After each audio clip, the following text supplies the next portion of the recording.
And we have got in the studio my best mensch, a lovely man, Nick. How are you? Hello, I'm good, thanks. How are you, Rob? I'm great. I am great. I got loads to talk about today, which is fun. I've been cooped up all alone. No, I haven't. I've been able to see some people today, so I'm not going to be that chatty. But I'm very excited to see you. How are you? Yeah, good. I've got a poorly finger. How'd you do that? I touched a plague bearer. I played a chaos player and I touched a plague bearer and I caught a Nurgle's rot. No one needs a Nurgle's So rot. tried to bite it off, but it was too late. Oh. Yeah. Oh, well, I'm sorry about that. Before we get started with the show, I just want to say a big shout out to everyone on Patreon. You guys are awesome. And everyone who subscribes on Twitch, you guys are radical. It is our second birthday coming up soon. Yeah, which is really exciting. So keep your eyes peeled for our big birthday bash bonanza announcement. Almost into our terrible twos. Boogaloo, almost. Wow, if this isn't us petulant, then I don't know what is. Evening Full Greamer. So hello to everyone on Twitch. Thanks for subscribing. And if you listen to the podcast, you guys are just brilliant. Apologies for every time I've ever put the podcast up late. You guys sit there patiently and wait. And I imagine you do other things while you're waiting. But I'm sorry that we sometimes... I take my time, but you guys are great. So stay hydrated and love you loads. So Nick, you played any 40k this week? I have played some 40k this week. Have you? I've played a couple of games, I think, since the last show. I played both of them against James from James Workshop. One of the most gorgeous men in 40k. Yeah. We're practicing for the team event that we're going to in a couple of weeks. So I played my list against... The one at Warhammer World. The one at Warhammer World, yes. So he's taken Iron Hands, a double Leviathan, and 2 Mortis Dreadnought blob type build. Bloob. So I played my list, and then I played like a night list against him to test that. And what I learnt from it is don't bother trying to shoot the Leviathans, because they'll just soak up whatever you throw at them, basically. They're just the Iron Hand Leviathans. Yeah, just crazy resilient. We had a game last night, and it was a combination of his good luck, my bad luck, and then their resilience. Because he had they're all around the iron zones. They're all like toughness 8, 4 vulnerable save, reducing all the damage. You can half damage on one of them. And just get a silly amount of resilience. So I think what you need to do is just kill everything else, and unless you can kill it in a round, they're going to fix it up. But I think the best way to deal with them is just to try and tag them in combat, because they're not very good in combat and they can't retreat and shoot. So just kill everything else and then try and tag them in combat is what I learnt from that game. Okay, all right.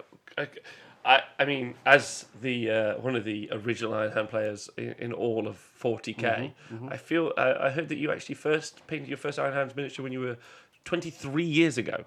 Yeah. Yeah, definitely. I think I actually bought my first Iron Hands model when I was about 5 years old. Yeah, making you one of the most original Iron Hands players of all time. So I just walked into that Games Workshop, slammed my credit card on the desk, and was like, right, give me... You had credit cards then? I did. Give me Iron Father Furious. And he was like, it's not even invented yet, mate. So... But I was that ahead of the curve. You were that ahead of the curve. Yeah. Okay. Yes, they sound phenomenally resilient. We're going to be doing a review of the Iron Hands supplement today. I'll tell you exactly what the rest of the show is going to contain in a minute. I'm just going to say hello to everyone. I'm going to say hello to Idi UK. We're based in Nottingham. He asked where we're based. Scrivo is also in the chat. Our gorgeous cartoonist, and many a fine chap. And he's got a little first badge. I don't know what that means, from the first founding. But it does say that he has been a 23-month subscriber. Don't forget, we are going to have a birthday bash for our 24th month, which would be 2 straight years. That's very exciting. And then Scriver says, hello, cuties, and Rob. So... Where's the other cutie? Yeah, exactly. Well, that's a good point, actually. Irish Minotaur, hello. And Mr. Kapowski, good evening, ladies. It's ladies' night. Tom... Ladies. Our fair-weathered friend, our waifu brother. Waifu? I don't know how you say it. Eldar Senpai. Eldar Senpai, is not here. And the reason he's not here is it's his buff day. It is. So if you guys want to tweet him and just say happy buff day to Tom, he is out now. I think it's called Naruto running around Nottingham while also playing Pokemon Go. But interestingly, with the new Naruto run where you do with your arms behind your back, he's got the phone still in his. He's still able to Pokemon Go as he Naruto runs. And he's got 2 accounts on the go. Two hasn't he? accounts, yeah, 2 accounts. One he sells for more Eldar models. So that's why he's not here. We're sad. We're sad to miss him. We're sad to miss him. Yeah, that's wrong. We miss him and we're sad. We miss him and we're sad sad. that he's not here. But he shall return next week. I imagine triumphantly. I guess it depends. Yeah, it depends if he's caught them all. If he's caught them all, yes. Yes. Right. So I'm going to say good evening to Heinrad. How you doing, Restanti? Irish Minotaur says he's foreseen the meta shift. Griever Greg says hello. And around the Necrolepsy says, was it around the time Rob started playing Halo Heart? Rob played 3 games of Halo Heart yesterday and it sucked loads. I just want you all to know. I can't claim I'm an Iron Hand pedigree back to 2013, says Mr. Kapowski. That's pretty impressive, a 6-year pedigree. In the UK, It's not as long as mine, but okay. That's fine. That's okay. I think that's okay. Yes, it's okay. And Idy UK says, I'm moving to Sheffield soon, get myself a new cafe. Let me know if you guys want food free of charge. Yes. Absolutely. Absolutely. I'd be conscious, though, of being in Sheffield because they don't, do they use knives and forks yet? They might just still be with a stick. You stab the food. And when it stops moving, then you put it in your face. Then you put it in your mouth. Yeah. No chewing though. Chewing's for cowards. Birthday boy, how lovely. He didn't want to spend his birthday with you. I'd be offended. I mean, I'd be offended. But he did. It's also his grandma's 75th birthday. Yeah. So they're all doing that together. Tanks Roberts, what a good-looking man, in the chat. Hype261 has subscribed for 12 months. Thank you. And Mr. Capacity subscribed for 10 months. Keep forgetting to renew my Prime subscription. Otherwise, this will be over a year. Don't worry about it, but also we appreciate it loads. And Scuba says, I played Orcs for 25 years. I think it was in that same shop, he says. Meskable says Sons of Medusa for 5 years. Oh, nice. And then you were buying Gazgul while Nikos was ordering his Iron Hand. You did it at the same time. Yeah, I do remember seeing That's proof. Yeah. That's proof. That's all it takes. It is, all right, so the topics for today's show. We talked about both your games or only the one game? The other game was with my team event list, which has got 3 hits of 5 Grav Cannon. They're good Grav now. Undos. Yeah, they're really, really good. And I discovered, when I was reading through the Iron Hand supplement again, another stratagem that just makes them bananas. Oh, I love a good bananas. Bananas. Also, you should get as many bananas in you as possible because into your mouth not and too many. digest them, but not too many. Because too many can kill you. I think it's 15.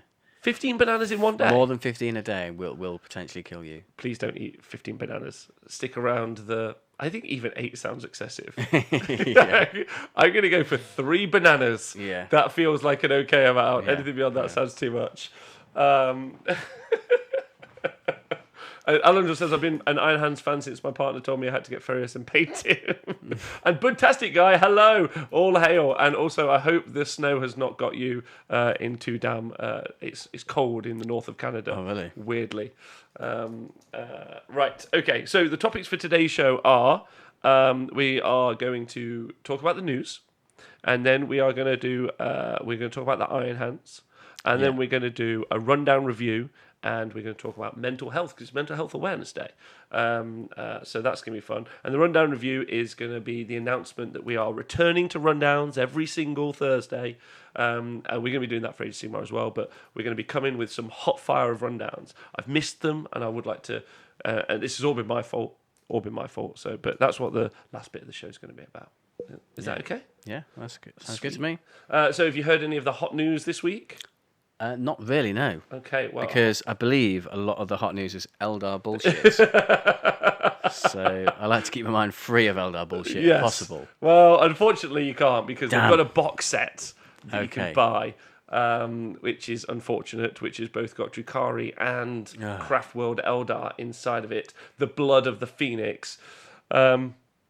which is really upsetting. And it's got loads of models in. But most importantly, it's got the new Jane Zar model in and the new Drazar. I don't know if I'm saying that right. Drazhar? I think it might be Draz. I think you might say Rolyar. Drazar. Drazar. Drazar.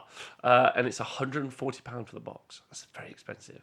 £140. I would like it if it was £932, as was every Eldar model, one by one. Yes. That would make me feel loads happier about it. Has been Do you get is there much value of the miniatures in there? Like, yes. So the miniatures that you get inside the box are. I think I had the list up. Oh no, you've tested me, and I failed that immediate test. Let me just double check. because most of the time, like the boxes that they sell like that, I feel are like They're discounted normally. yeah, they're quite heavily discounted. You get quite a lot of good deals, but quite a lot of people buy them and chop them up, put them on eBay, which is quite good money. They spinner. normally do. It doesn't say, well, there isn't like an immediate to hand list, but there is a Wave Serpent in there, and there is both of the two character models, but there's Drazar and Jane Zar. Yeah, Then there's 10 Howling Banshees, 10 Cabalite Warriors. Looks like some witches, some what are the guys on the wave jet bikes? Hellions. Hellions, thank you so much, and a Venom. Roughly, so quite a bit of stuff. Doesn't I mean, sound a like Wave there's Serpent many takes about Eldar. 40 quid. Huh? Doesn't sound like there's many craft world on there. I mean, there's 2 vehicles, man. There's the Wave Serpent. Auto includes starter box. 4 Wave Serpents. Move on. The Falcon. Oh, it's a Falcon, not a Serpent. Never mind. Don't buy the box. Useless. And Alandril has said it's like a 33% discount overall. Oh, is it? Okay. So that's pretty good. But then you get that further discount if you get it from a non-GW retailer. Yes, 25% off On Tinterwebs. that box on Tinterwebs. Tywin, keep up the great work, guys. Now let's bitch about Eldar shenanigans. 60.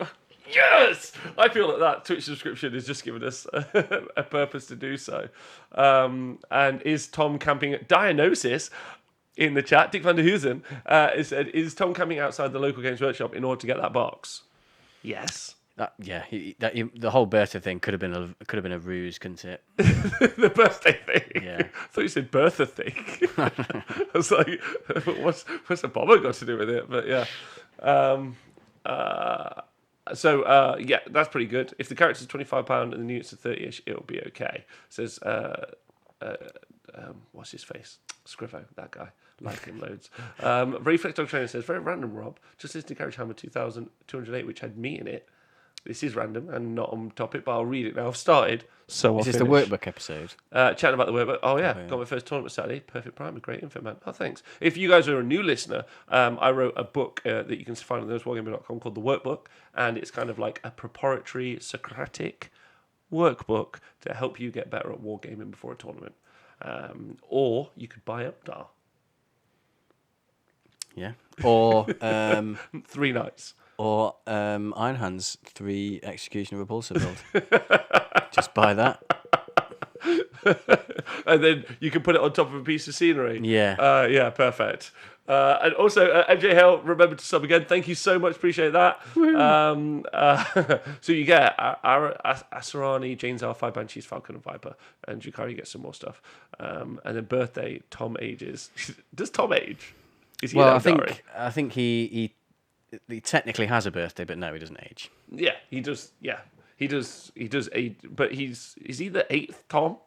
Because once he hits 30, they like Logan's run him. The hair Yeah, the hair just jumps off. lands in soil. As long as it lands in soil, and then It can live. eventually it grows out of the floor. It can live. Yeah. Okay.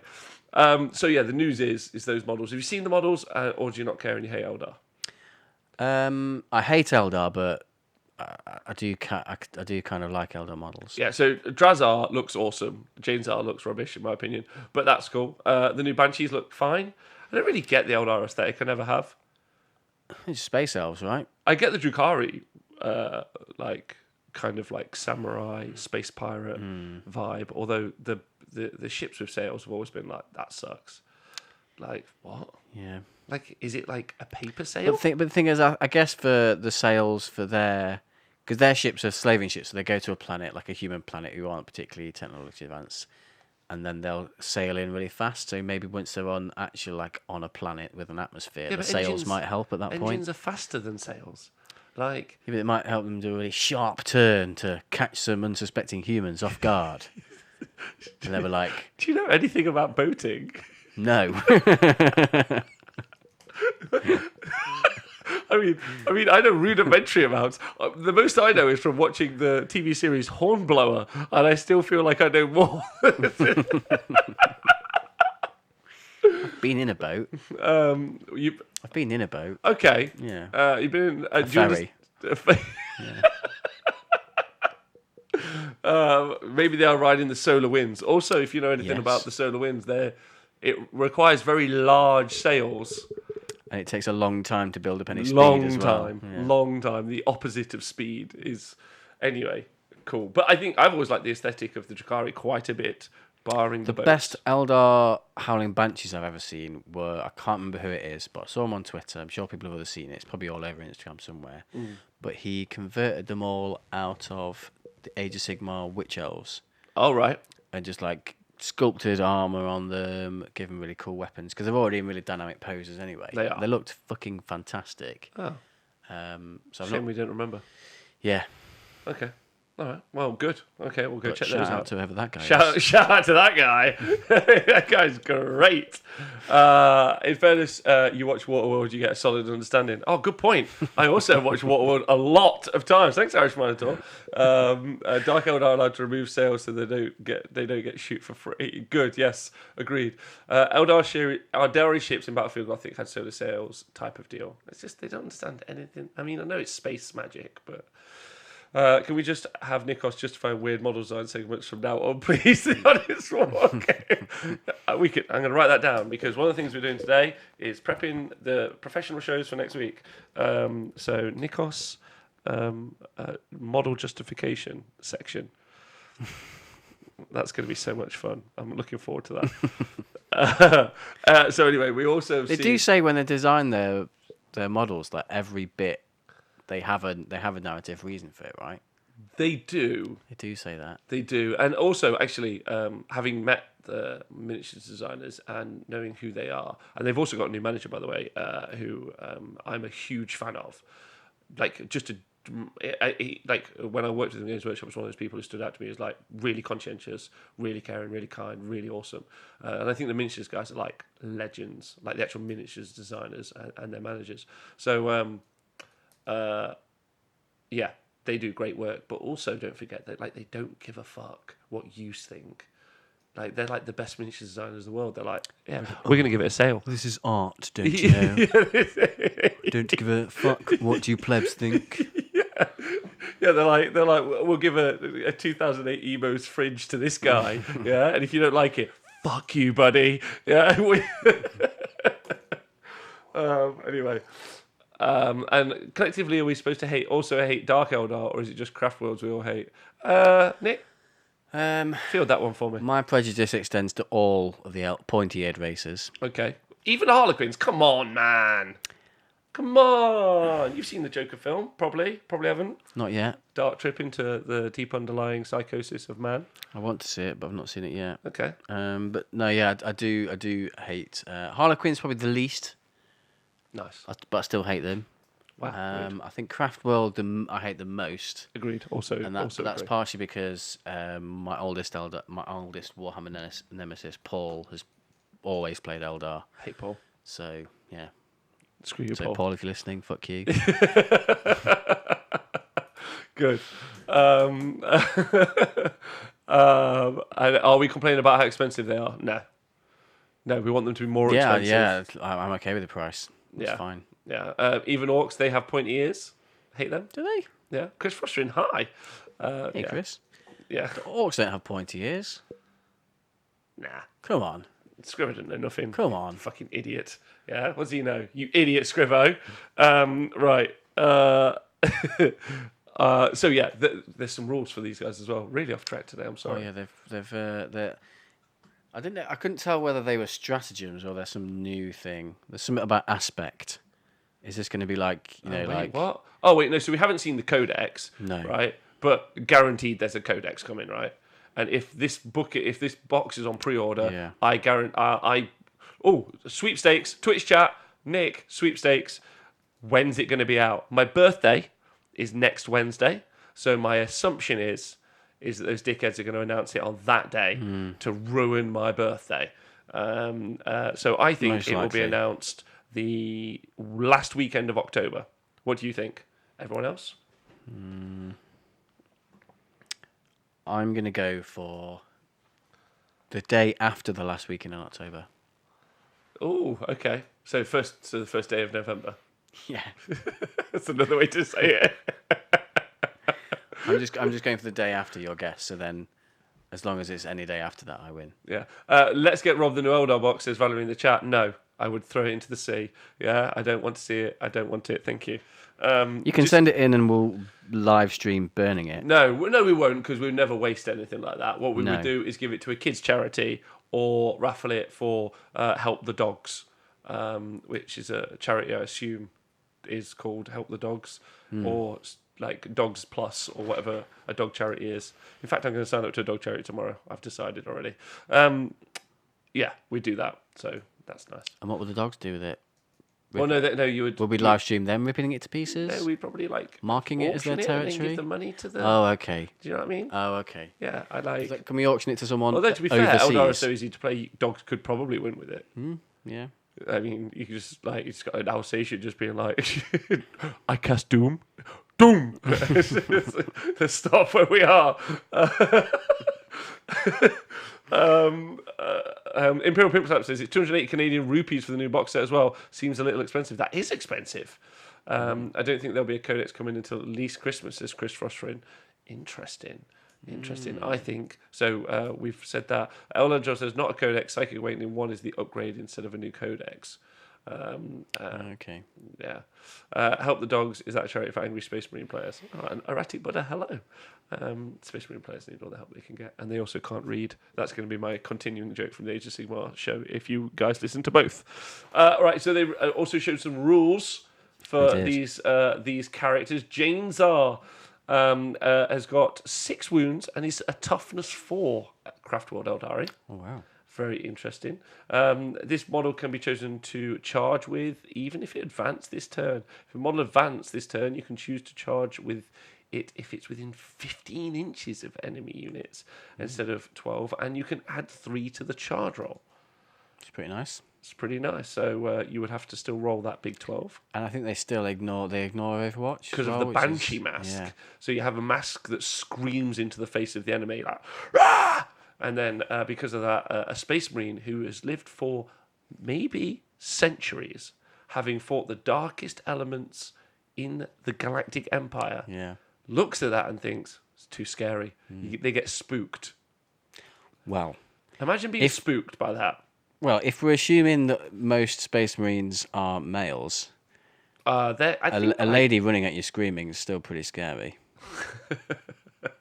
Is this based on personal experience? Yes. Yes. Okay. The booklet is in the box. It just has data sheets, the units in it. The new rules content is all in Phoenix Rising PA1. Thanks, Alandro. Love you loads. Thank you for that. She's got a 2+ armor save, and well, so she don't need no 5-up invulnerable save. So it's Imperial Pimp Slap. Some people are saying that not having an invulnerable save could be bad news. I think it's good news because then she's dead. And that makes me happy. Yeah. That makes me happy. The Marines image being interesting, then they freak out. Oh, so it's like a Banshee mask, but they're like, they see it and then they go, oh, that's quite attractive. And then they go, but I'm a Space Marine.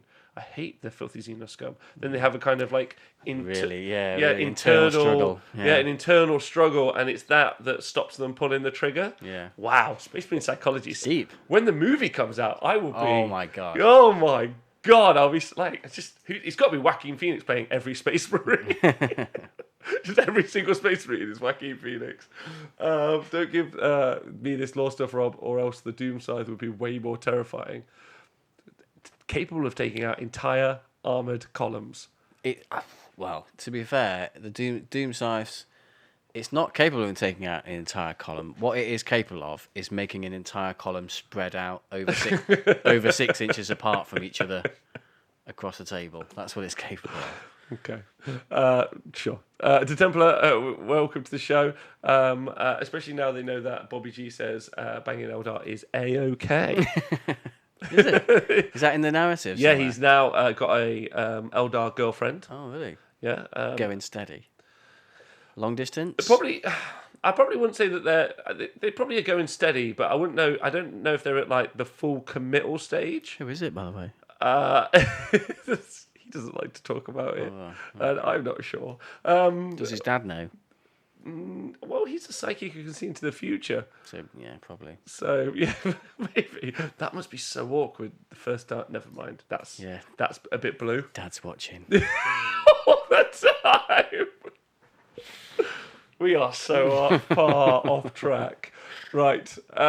So Banshee Mask, super scary. It's got a weapon in combat, that's all right. Plus 2 strength, minus 3 d3 damage. Reroll the wound roll, so 5+ against knights rerolling. Not saying that you're going to be fighting knights, but stats say 25% of the time. And then a potential item, but she's got some sort of ability that when this model fights, you can choose for its attacks to characteristics equal to the number of enemy models within 2 inches after piling moves have been made. The Storm of Silence. So great for taking out those hordes, or you could just use scatter lasers. Yeah. Okay. Yeah, I don't.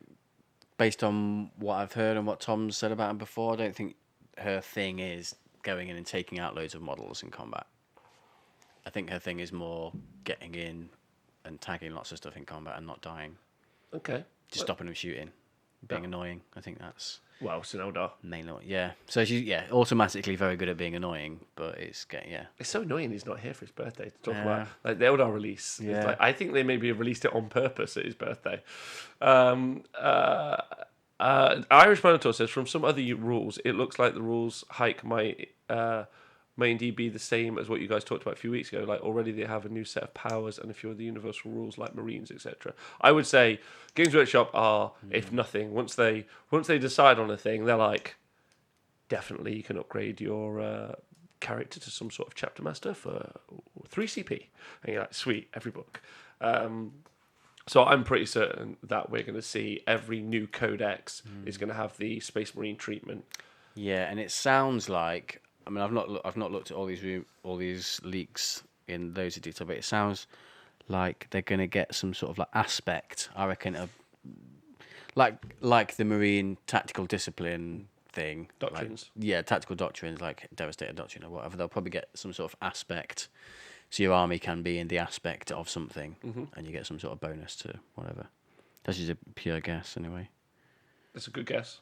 The guys in the chat, though, are saying that Haluda subscribed for 9 months. Just want to say big love. Dallas also say confirm Bobby G worse taste than a furry, which is also true. If you don't know what a furry is, Google it, but be cautious and make sure there is Space no... Wolves. There, yeah. There are no furries on Fenris.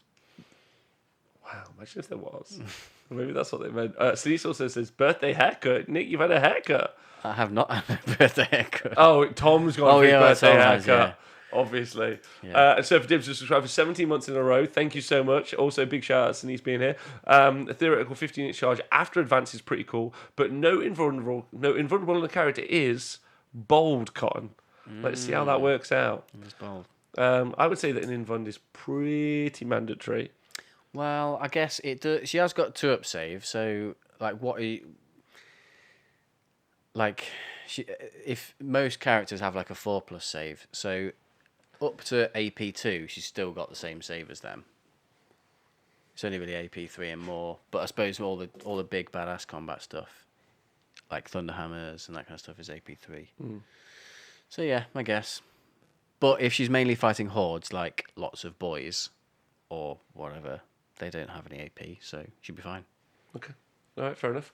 Yeah, because they're just going to do weighted dice, those hordes specifically. Even in Hermanista, Alan George says there's been no mention of Doctrine Equivalent yet, but I'm banking on it. Yeah. Banking on it. I think you can take that guess to the bank. And then Mexican says, as Nico's been playing with a hobby knife. You should have said that's how you did your finger. I have. Yeah, I should have done. I have done loads of time. I've done loads of injuries with a hobby knife over my years. Yeah, it could do Got a some really scar. good work. Yeah. Got a scar there. Oh, from a hobby knife? Yeah, I sliced I just sliced a little bit of my finger clean off, just like there. Oh, Yeah. that's serious. It wasn't, Bleeding it for wasn't your painful. art, It wasn't brother. actually painful. Yeah, actually, interestingly, my old knife instructor, because I had a knife instructor at one point, like the biggest shock about actually getting cut is that most people don't know that they are cut. Because your adrenaline's pumping and it's not a particularly painful thing because you don't tend to, because the way nerves are in the skin, you don't actually notice it. So in the movies when they like get a cut, they're like, they actually don't really notice. Really interesting, actually. It takes a long time for the body's.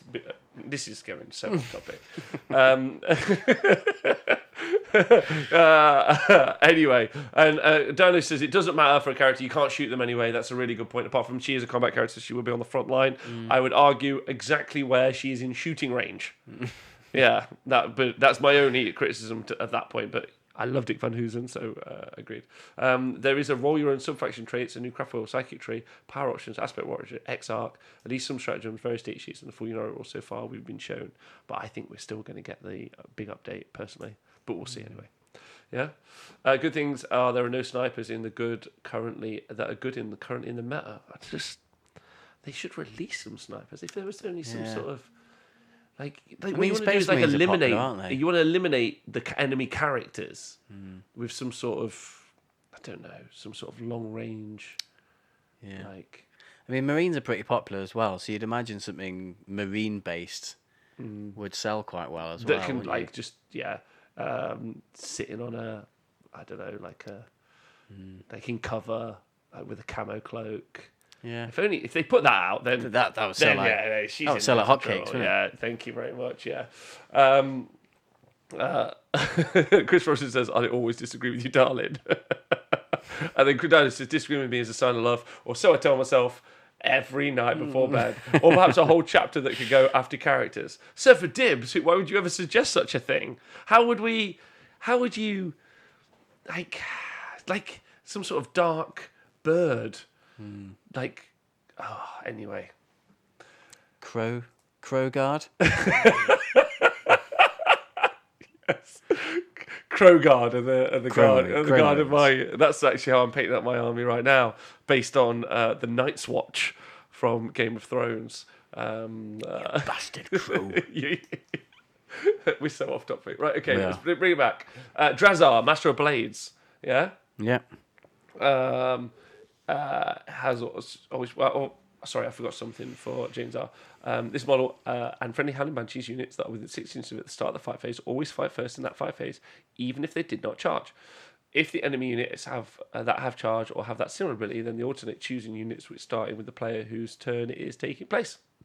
Okay. Yeah, so I'm not excited about that rule because but that's been in the game since the start. it has, but it's pretty naff because if I have 4 units and they all charge, they get that rule anyway. Yes. And if I have those 4 units that have that rule and then they are charged, we just go alternate. So Yes. It's not that great, really. I would also agree. But that's not their fault. They often don't play the game. So they just write rules and then we interpret them. You can't be blaming them. Okay. Oh, you can. Shall I blame myself? Well, no.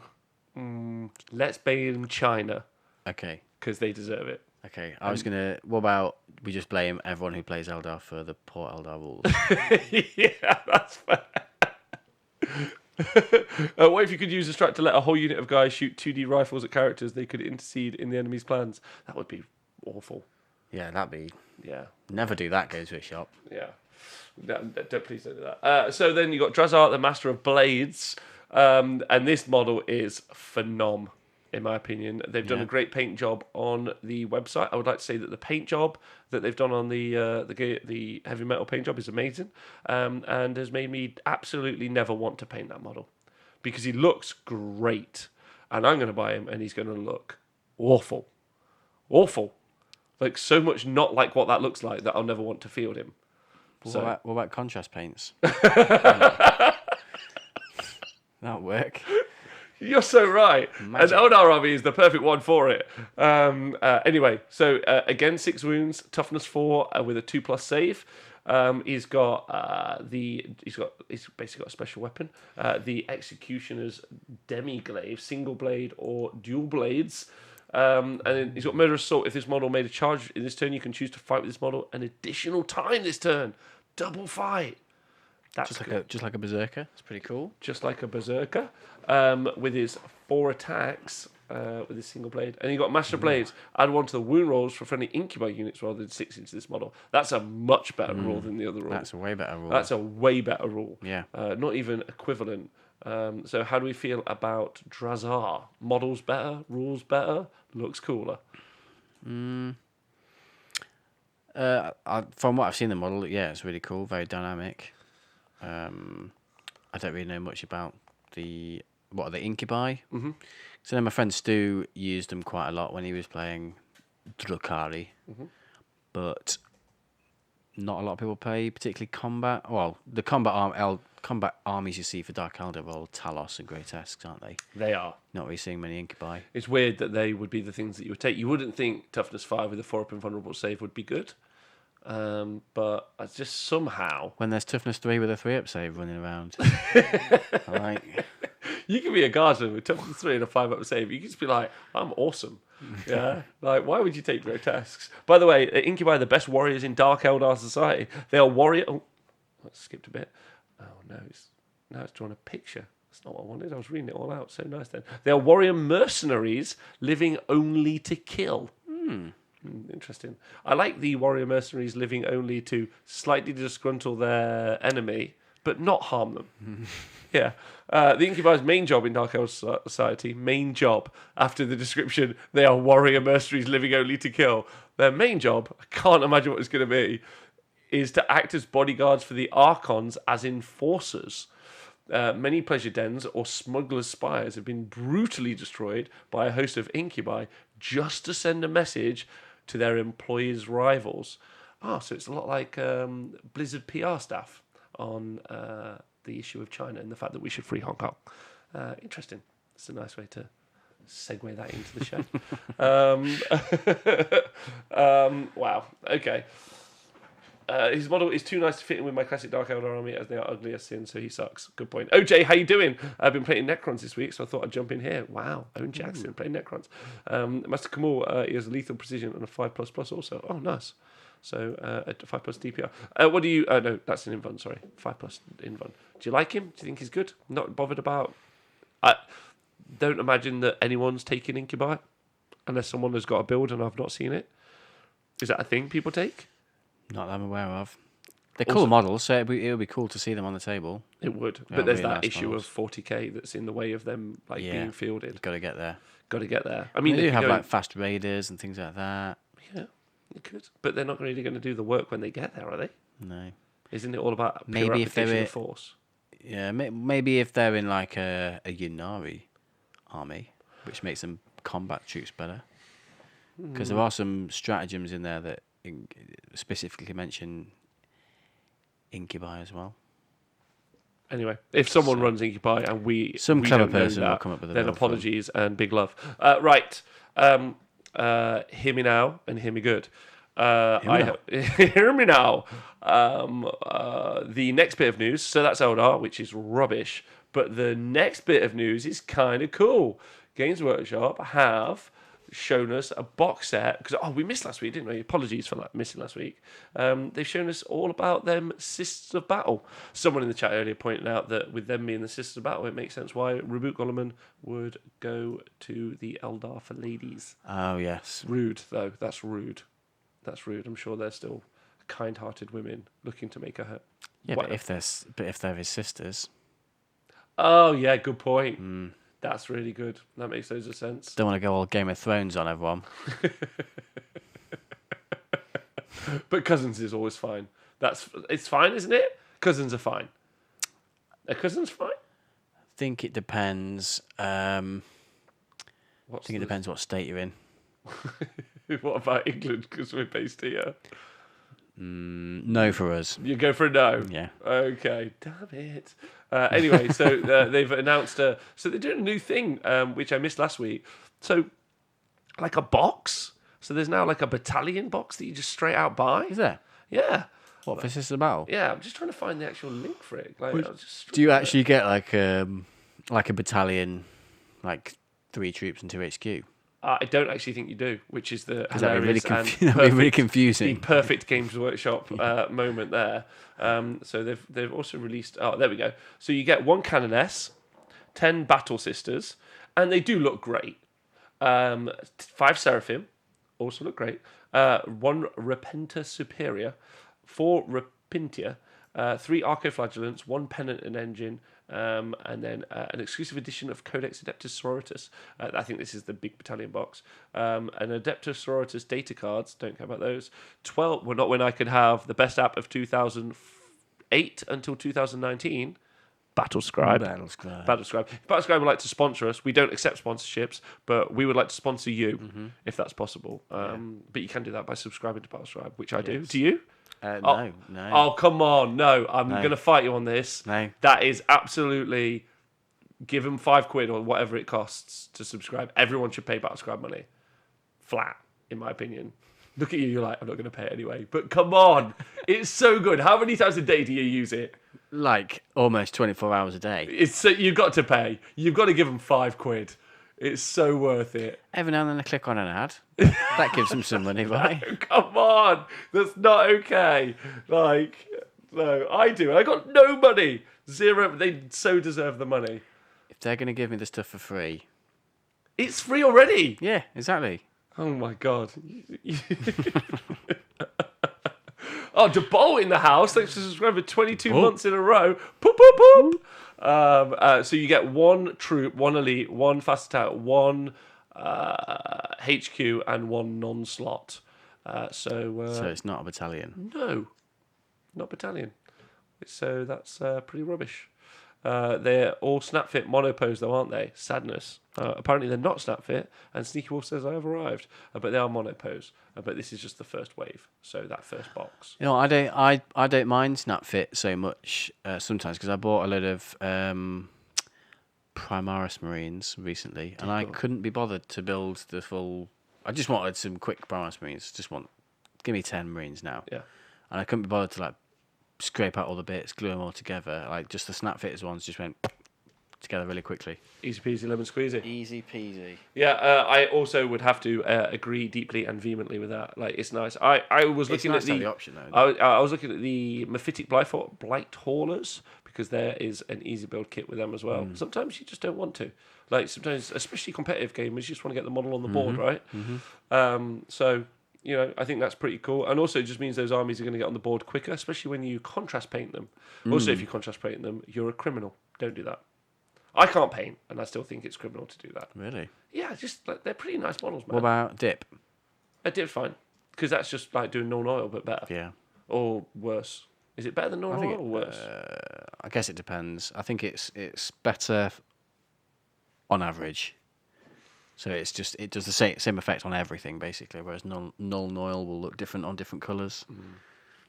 I got known feelings about that. Okay, but anyway, Sister Battle, big battalion box. Are you excited about the like? It's weird. Like, why not just do exactly what you do with all the other releases? Why now do this box thing? Like, I mean, it's kind of nice, I guess. Like, kickstart your collection. If there's a discount associated to it, then great. Oh, that's a good point. But quite often with Games Workshop, they don't understand. No, that's not true. A lot of almost all the start collecting boxes are discounted. And then remember they did those Apocalypse boxes. Yeah, They were discounted pretty heavily as well. Like, like if they are discounted, as you say, then they're super worth it. I think that's good. Anyway, there's been a lot of people who have been very excited about the Sisters Battle release for a long, long time. So I'm not one of them. Couldn't overly care. I'm more excited about the Sisters of Silence codex that I think is coming out in White Dwarf. Oh, really? Yeah, looking forward to that. I always just thought they were part of the Sisters of Battle. Sisters of Silence? Nope, completely different, brother. Sisters of Battle basically Lady Space Marines in orbit name, but humans. And then Sisters of Silence are psychic blanks who can't be affected by psychic powers and are an anathema to all psychers around them. They cause headaches, like a strong migraine. Yeah, so the Sisters of Silence are really cool narratively. Like they swear an oath to the Emperor, won't ever talk again. Like they're really even if they stub their toe. Yeah, even if they stub their toe.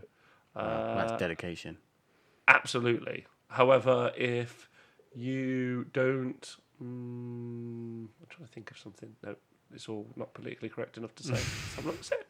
And I'm proud of myself for not going there. Well done, me. Yeah, Alan just says a long-demanded new army. I think this one, Sister Battle release, is this year. Freeze says, hello, where's Tom? Tom is away, waiting for the Eldari release. I can't wait to use the new Sister Battle as basing material, Sister Templar. Wow, that's rude. We put on top of it a Plague Bearer. That'd be great. Just one Plague Bearer. I've been using selective application contrast paints on my Iron Hands as Mr. Kabowski. That's fine. They don't have to look good. The percent, like the painting quality of Iron Hands armies is like pretty low, I would imagine, because they're like just get them on the board, done. Wrong or not wrong? Unless you've already got a generic Space Marine chapter colour that goes well with any chapter name. Silver.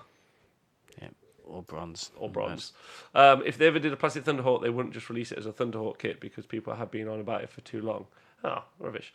Scrivo says they are Psychic Gnolls. They are Psychic Gnolls, Sisters of Battle. Not Sisters of Battle, sorry, Psychic, Sisters of Silence. They cause headaches and migraines, much like sweaty tournament players, says Hermanista. Oh, Hermanista's had a tough time. And then Sisters of Silence as an army, way cooler than Space Nuns. Couldn't agree with that more. Like, the narrative for them are way better, Sisters of Silence. And they've got some cool-ass models from Forge World. They've even got, like, the Gnoll... They've got like have you seen their transport from Forge World? It's kind of like a weird... Yeah, man, it's awesome. It's almost like a mole kind of thing, right? It's kind of like, it's like 3 sort of domes, and there's like a... Yeah. Like super... Isn't it like an iris type opening? Yeah, it's super doony. Yeah. Yeah. Yeah, I think they're called the Black Ships. But like it's like super dark. Like they travel around the universe collecting up all these psychic blanks and these psychic nulls. And then like indoctrinating them into this like sister warrior. I don't know if there are like versions of them that are male, but I think do they coordinate? I think they become assassins. Yeah, I think so. Yeah. How do you coordinate tactics if you can't speak to each other? Well, hand signals, man. Oh, right, okay. Like, but what if you're in the dark? Fuck. Really thought I'd be able to crack it there. But it's like you had sails, you like turned faster. Hand signals with glow in the dark gloves. Nice. Sister Battle part of the Ecclesiarchy. Sisters of Silence are the other half of the Talons Emperor alongside the Custodes. And then Sisters of Silence do badass sign language, says Irish Monitor, right? And then the black ships are made from similar stuff to the Blackstone fortresses, I think, which is fine. And then collecting, says Sneaky Wolf, you mean kidnapping? Yes, they don't necessarily, the Sisters of Silence aren't necessarily voluntarily indoctrinated into service to the Emperor, which is a bit bad. Do you like the child catcher in Chitty Chitty Bang Bang? Yeah. Exactly like that. I'm not going to do a Chichi song. And then Sneak Wolf says, flashlights, Nikos, you noob. Yeah, good point. Morse code. Yeah, or stealth candles. And then the males go to the assassin temples. Oh, smashed it. I got it right. And then Grim in the dark indeed. Right. So, where were we? Yeah, they're coming out. You bothered or not bothered? Not bothered. Okay, I'm bothered.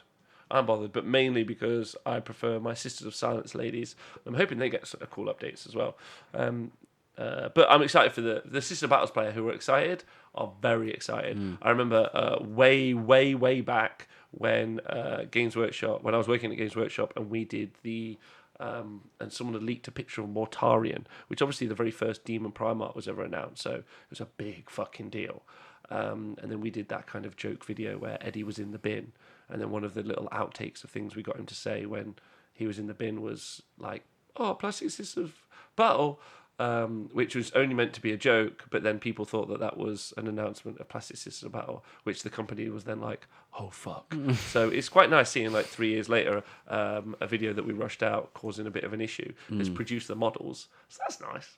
That's kind of a nice little arc for me. I'm like, oh, cool. Yeah. I still don't care this end of that arc, but there's someone out there who's so excited, and love you guys.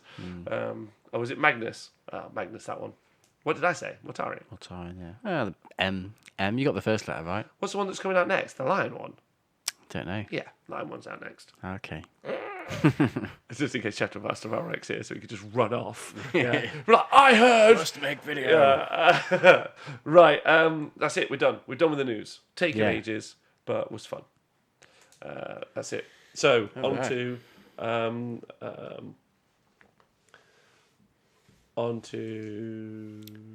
Hands. So we're Iron talking Hands. Iron Hands, and then we're talking rundown review. That's Yeah. what we're talking about, ladies and Yeah, gentlemen, yeah. boys and girls. Yeah. So Iron Hands, so things I know. You've been a long time player Since I was 5. since you were 5. I've never wanted to play them because repulsors look rubbish. But that's all Space Marines, though.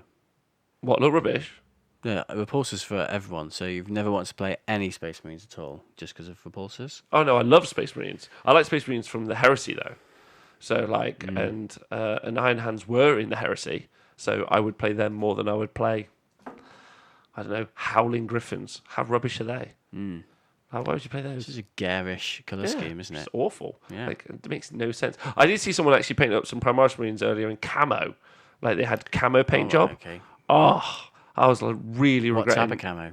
Just like green jungle camo, but not like Russian camo. More like cool, like cool jungle American camo. Again, not Vietnam War because that wasn't cool. Pick a war that was a good war. Ooh, awkward sentence. What's your favourite one? What's your favorite war? Was it camo like my orcs camo? Huh? Was it camo like my orcs Yeah. camo? Yeah, like the greenish jungle camo. So yeah, and that was rad. And I think they should do more like that. I That's bet it fun. looks cool. So Iron Hands, you've looked at the thing. We've heard a lot about it. What have we got to say? Well, there are probably the best supplement that's come out so far. By just best you because mean it strongest. Best I mean strongest. It's got Strongest one of the supplement. best, I'm writing strongest down. one of the Strong. best characters. Is that because of the width of their legs? Well, quite possibly because they probably had a lot of leg surgery to replace their muscles and bones with iron. Because Iron Hands do have some really strong narrative, do they not? They do, If which I have prepared. you've prepared it. No, I haven't. I have prepared it. Rob has. No problem at all. Most people don't know anything about Ferrus Manus, who obviously that guy is named after Ferius Munius, the special character. But he was the first Primarch to die Was he? in the Horus Heresy. Yeah, they're the 10th Legion, and they're sometimes referred to as the Iron 10th. Did not know that. Their Primarch is Ferrus Manus. Sorry, their Primarch was Ferrus Manus. Like the other Loyalist legions, much of the Iron Hands would later be, according to the dictates of the Code Societies, reorganised into chapters. The Iron Hands are notable for their use of bionics and their reverence for all mechanical. You actually said it in a different way earlier. You said it as... They like to have sex with robots.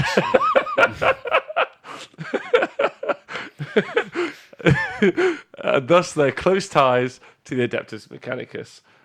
So there you go. But they were the first legion to lose their Primarch. And it's quite cool if you read the Horus Heresy novels, post that experience, they're all being like super mopey in the kind of like...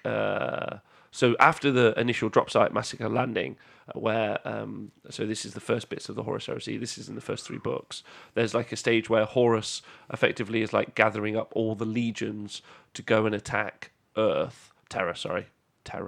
But then there's this kind of like guerrilla intergalactic Vietnam style attrition warfare going over across millions of planets with the kind of like half decimated legions of the Iron Hands and Raven Guard and other legions and salamanders, all fighting these kind of trench warfare, kind of like city block knife fight things.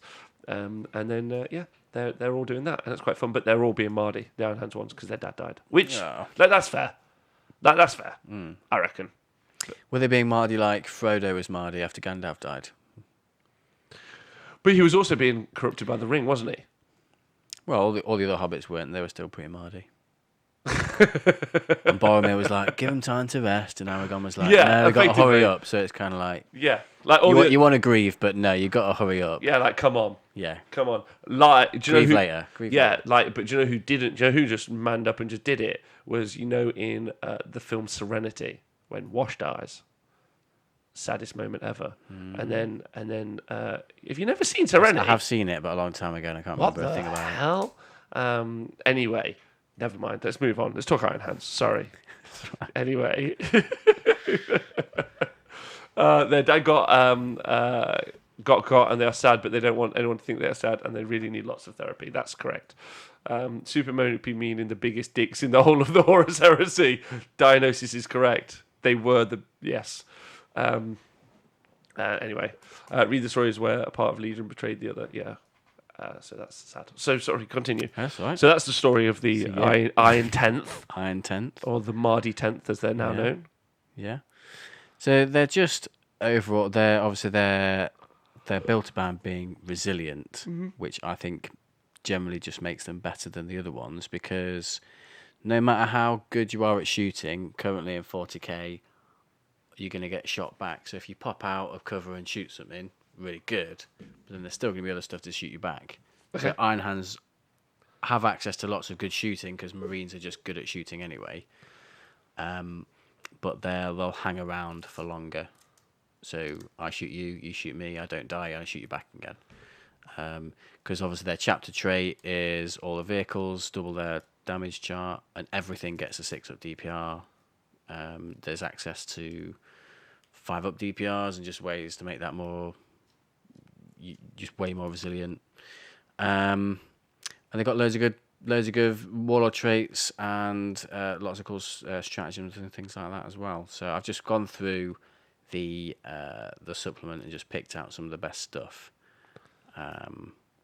Is it correct? also- Sorry, I don't want to interrupt your train of thought, but is it correct that you have to be Mardi in order to also play them? I think it helps if you're Mardy about something. Yeah, for So our maybe- international listeners, Mardi is a word for morose. I wouldn't say quite laconic, but just kind of like petulant, but not like biting. Just more kind of like quietly grumpy. Yeah. So maybe find something to get a little bit Mardy about before each game. Helps you role play, You're immersing yourself in the narrative. Yes, exactly that. Immersive. Yeah, which is totally keeping with the fluff, says Mr. Kapowski. There you go. And they also have a really, really strong tactical doctrine. So theirs is in the Devastator doctrine, so it's active straight away. So you get good value of it for the whole of the battle. Okay. Other ones that might be active in like the tactical one or the combat one, you have to wait a turn or two before you get value out of it. Whereas the Iron Hands one, it's on straight away and it's really, really good. So you ignore moving and shooting for heavy weapons. Great. So that just makes all of your tanks and Dreadnoughts. everything that doesn't have the rule where you ignore that, instantly better. Exact case in point, a Leviathan Dreadnought that doesn't have that. Has ballistic skill too. It's got relatively short range on a lot of its weapons, so you have to move it up to get in range, and you're hitting on 3s, rolling 1s. But now you're just always hitting on 2s. Rerolling 1s. Again, their doctrine, you reroll hit rolls of 1. So a Leviathan Dreadnought on its own is now Iron Hands, is just way better than Ultramarines equivalent, just because of that, like infinitely better. And also, I think that opens up other options for, like the list that I'm taking to the team event is a bit of an Alpha Strike list, where I've got 2 drop pods with 3 Devastator squads with grav cannons in. So obviously, if you're getting out of a drop pod, that counts as you moving. So for another Space Marine chapter, you'd be hitting on 4s, rerolling 1s, or rerolling everything if you've got a chapter master nearby. But because you're Iron Hands, you can just get out of the drop pod and hit on 3s, and they don't necessarily need to have a chapter master there to get the reroll 1s. You can save points on that kind of stuff if you want. Yes, I just think it's way better than any other chapter's tactics. That sounds really good. I mean, yeah, the ignoring like one of the basic tenets of the game is always really important, effectively. And like you said, mobility. Like one of the things that you see a lot is being mobile helps you win games. Like applying power. Yeah. It's not quite so much in 40k because of the range of the weapons. Like generally means that you can apply power at different, but like you don't necessarily need to move to apply power. But because of the system, especially under ITC, as I see it, there isn't really like spaced objectives that are super important on the board. So really, it's down to your secondaries and what you choose to do, and you can move to try and achieve those secondaries. But oftentimes, it's the units that you're fighting as opposed to an objective on the board space. So normally, it's okay. So, but that moving is really positive. Yeah, and generally without that, if you want your opponent's hiding around the corner, you want to move and shoot them. Generally, it's going to cost you something. Yeah. Like before that kind of thing, it would cost you an extra minus to hit, but now you just don't care. Also, yeah, really good, really good. Also, moving into cover is also really positive, right? Yeah, really good. Yeah, sorry. Next up. So they've got quite a lot of really good warlord traits. They've got two which are really defensive. Well, one's a defensive one, two are quite attacking, and one's a tricksy one. Right. So let's go for the defensive one. All flesh's weakness. So you change your flesh's weakness rolled plus instead of a 6-up. So if you want to make your warlord just that little bit more resilient. But where that gets silly is where you can make a dreadnought a character. So you can either, this is kind of like skipping forward to one of the stratagems, I'm sure everyone knows it anyway, you can make a dreadnought a character.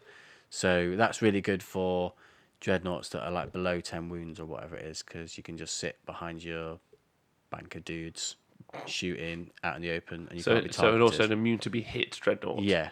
Sweet. But if it's like a Leviathan or whatever, you make it a character, you can then give it a warlord trait. So you can have a Leviathan that's ridiculously tough anyway, and then a 5+ DPR save as well. 5+. Yeah. On top of its 4+ invuln. Yeah. Wow. And it's 2-up armor save. At least you can't heal it. Sure. Can you heal it? Yeah, you can heal it loads. Oh, okay. You can but heal it, like D3 probably, like Mechanicum, because they can only heal D3. You can do D3, or you can do D3 plus 1. There's a dude with flat 3, and you can do it twice. So you need to kind of kill it. And also, obviously, with the Iron Hands trait, where it doubles your wounds on the damage table, to stop a Leviathan from just shooting, you need to kill it dead. Because even if you leave it on like 3 wounds, it's going to be 6. Basically on full bracket. But then you can also heal 6 wounds to it. Yeah. So, but like I said earlier, you kill it or you ignore it into target in combat. Yes. And unless you can kill it in a round, there's no point doing damage on it. And often pure Space Marine armies don't actually have a lot of bodies on the board for like screening and clearing space. No. Realistically. Yeah. Particularly if you're investing in expensive toys. Yeah, like even those Hellions we looked at earlier, like super fast, little mobile unit of 3, drop them in, and their job just being to tie up one of them dreadnoughts could be really cool if they don't die in the Overwatch. Yeah, and I think a thing that I learned last night is if you're facing like a thing like a Leviathan, Iron Hands, part of their chapter tactics is that they overwatch on a 5 or a 6, and then they do have a stratagem where you overwatch on a 4, and combine that with a chapter master. Yeah, you got all your shots hitting on 4s, re-rolling everything else. They can overwatch on a 4+. Yeah. Why? Just because. Because Iron Hands, baby. That's the best. So what you want to do, if you need to tag a Leviathan, charge something next to it that doesn't overwatch so offensively. Yes.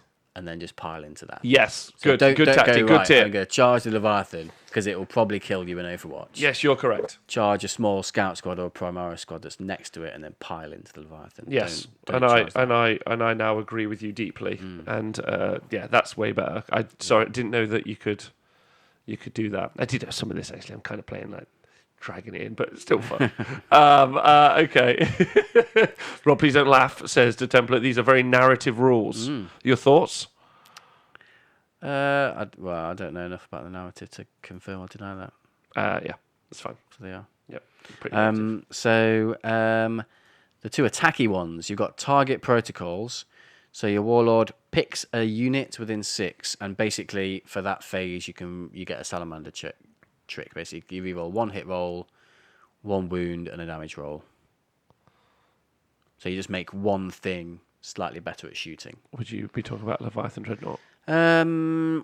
It depends what weapon it has. If it's like a Storm Cannon Array Leviathan, probably not. Mm-hmm. But if it's something like the Grav Flux Bombards, maybe. Do we know if it shoots storms? I think it just sounds like a storm. It sounds like a storm. Yeah. That makes more sense. But I am still going to Google it while you tell me the next bit. So the other one is Merciless Logic. So when you make an unmodified hit roll of a 6, you get an extra additional attack.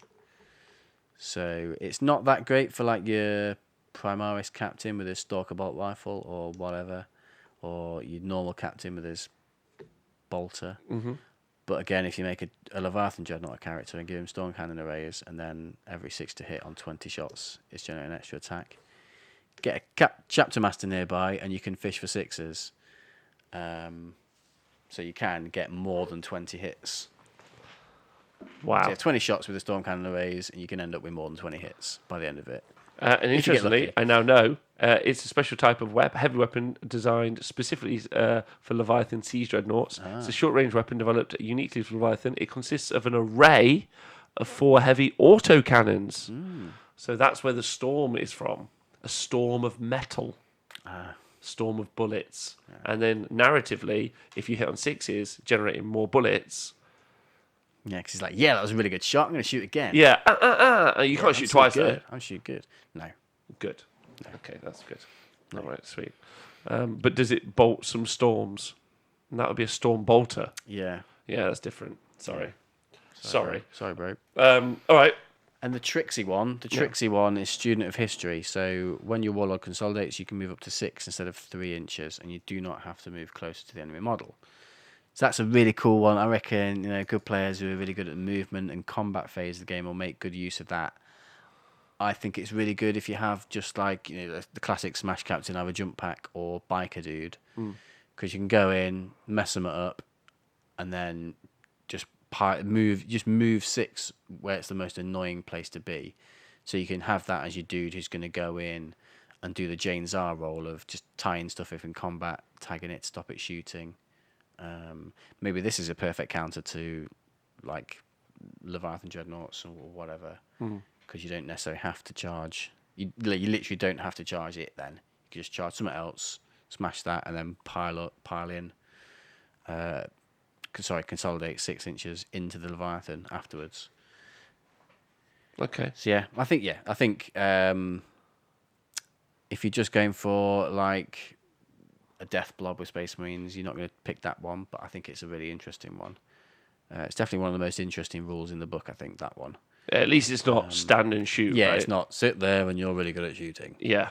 It's got some give and take in the elements of it. You can make some really interesting plays, I think, with that one. But depending on the situation, you might be just throwing that. If it's like a biker lord going off on his own to die somewhere, you might not get much use out of it. Much like that Primarch. You can make some Iron Hand players Mardy. Apparently, Irish Monitor says there's another one that's army-wide. Mercy's weakness for a CP. Yeah, I'll come on to that one in a bit. Okay. Apologies. Let's do it. I almost jizzed myself when I read that one. So, Iron Hands have a relic. Relic? They have a relic. What is it? It's the Ironstone. So they've got others, but they're pretty much like, why would you bother taking the rest of them? They've got like, here's a fancy combi melter, here's a fancy axe, here's a fancy force weapon, and here's a helmet that gives you command points and a 5+. The Gorgon's Chain's quite good, so 4+ invulnerable save and you -1 to the wound roll, but you can only have that on characters. You can't put it on a Dreadnought, so we don't really care that much. The Ironstone, though, is basically a big force multiplier. Units within 3 reduce damage by 1. So take your Death Blob, make it amazing. So all that damage to weapons, a load of Damage 1. Tosh now. There's Yeah. Tosh. Damage D3. It's D3 -1. Yeah. Yeah. So it's just really, really good. Surely it's just the thing you're going to take. Yeah, it's got to be the first relic you take in every Anhan's list. Yeah. Surely. Surely. It's just too good. Far too good. Too good to be true. Yeah. Very, very good. Yeah. Yeah. Irish Moto says damage 2 weapons. 2 damage weapons, more like poo weapons. Isn't one problem with how doing Marines now? Do you think they will loathe to change points for units in the Iron Sands list as they all come from the same book? So to change the cost for one sub-faction, they would need to change them for all. Yeah, that is an issue. That is an issue they've got themselves into, isn't it? It is an issue they've got themselves into, which is why you shouldn't give rules away for free. You should always have to pay points for rules. If you don't pay points for rules, as we've talked about many a time on this show, then you're arguing yourself into a design space where you can't manipulate other factors. But what you can do is reset the edition, get yourself some sweet new money in the bank. Yeah. So you could almost say, wait, what's that thing that they do with iPhones where they're meant to break after a certain amount of time? Designed to fail. Designed to fail. Yeah. Anyway, but sounds great. Almost like Yeah. Primarch, designed to fail. Because the Emperor designed him and he failed. Or did he? Oh, did he fail? Or did he? Was it on purpose? Is it everything that's affected by the stone or only vehicles, Nikos? It is everything. Everything. Oh no, sorry, it's just an Anhan vehicle. Oh, well, there you go. Yeah, Thanks, Iron Man Dionysus. vehicle. Yeah. Planned obsolescence. That's the edition of 40k we're playing. Yeah. The Iron Hands is a planned obsolescence of damage 2 weapons. Okay. So that forces you even more into taking vehicles. Yeah. Yeah, you're not like And it's a small 3-inch radius, so it forces you into another blob. Okay. I suppose it does mean that if you're playing against that, you know where your opponent's going to be, and they're in a small space. So they're not necessarily an army that's going to spread out, have lots of board control.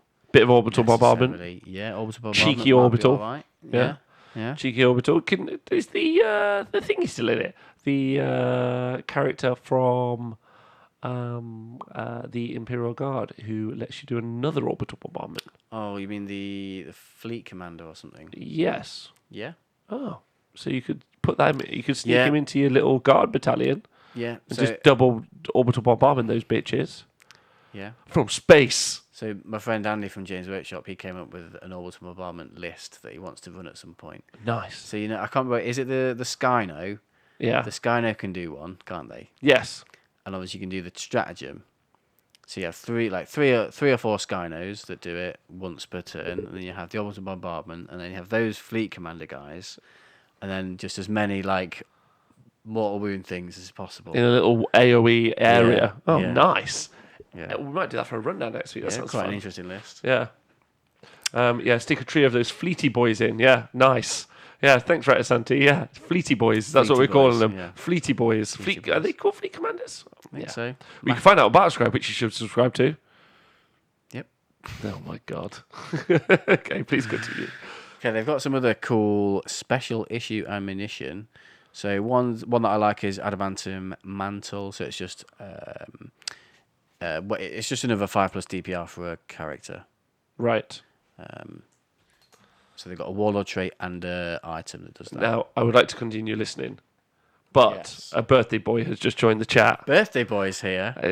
And I'm going to do something which I don't like doing, Should but we all happy birthday to you. Happy birthday to you. Happy birthday, Tom Layton, Eldari Senpai. Senpai.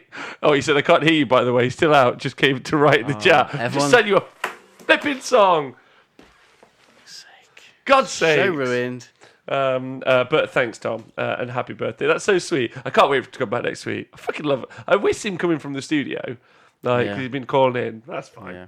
That's whatever. I love you guys. Carry on.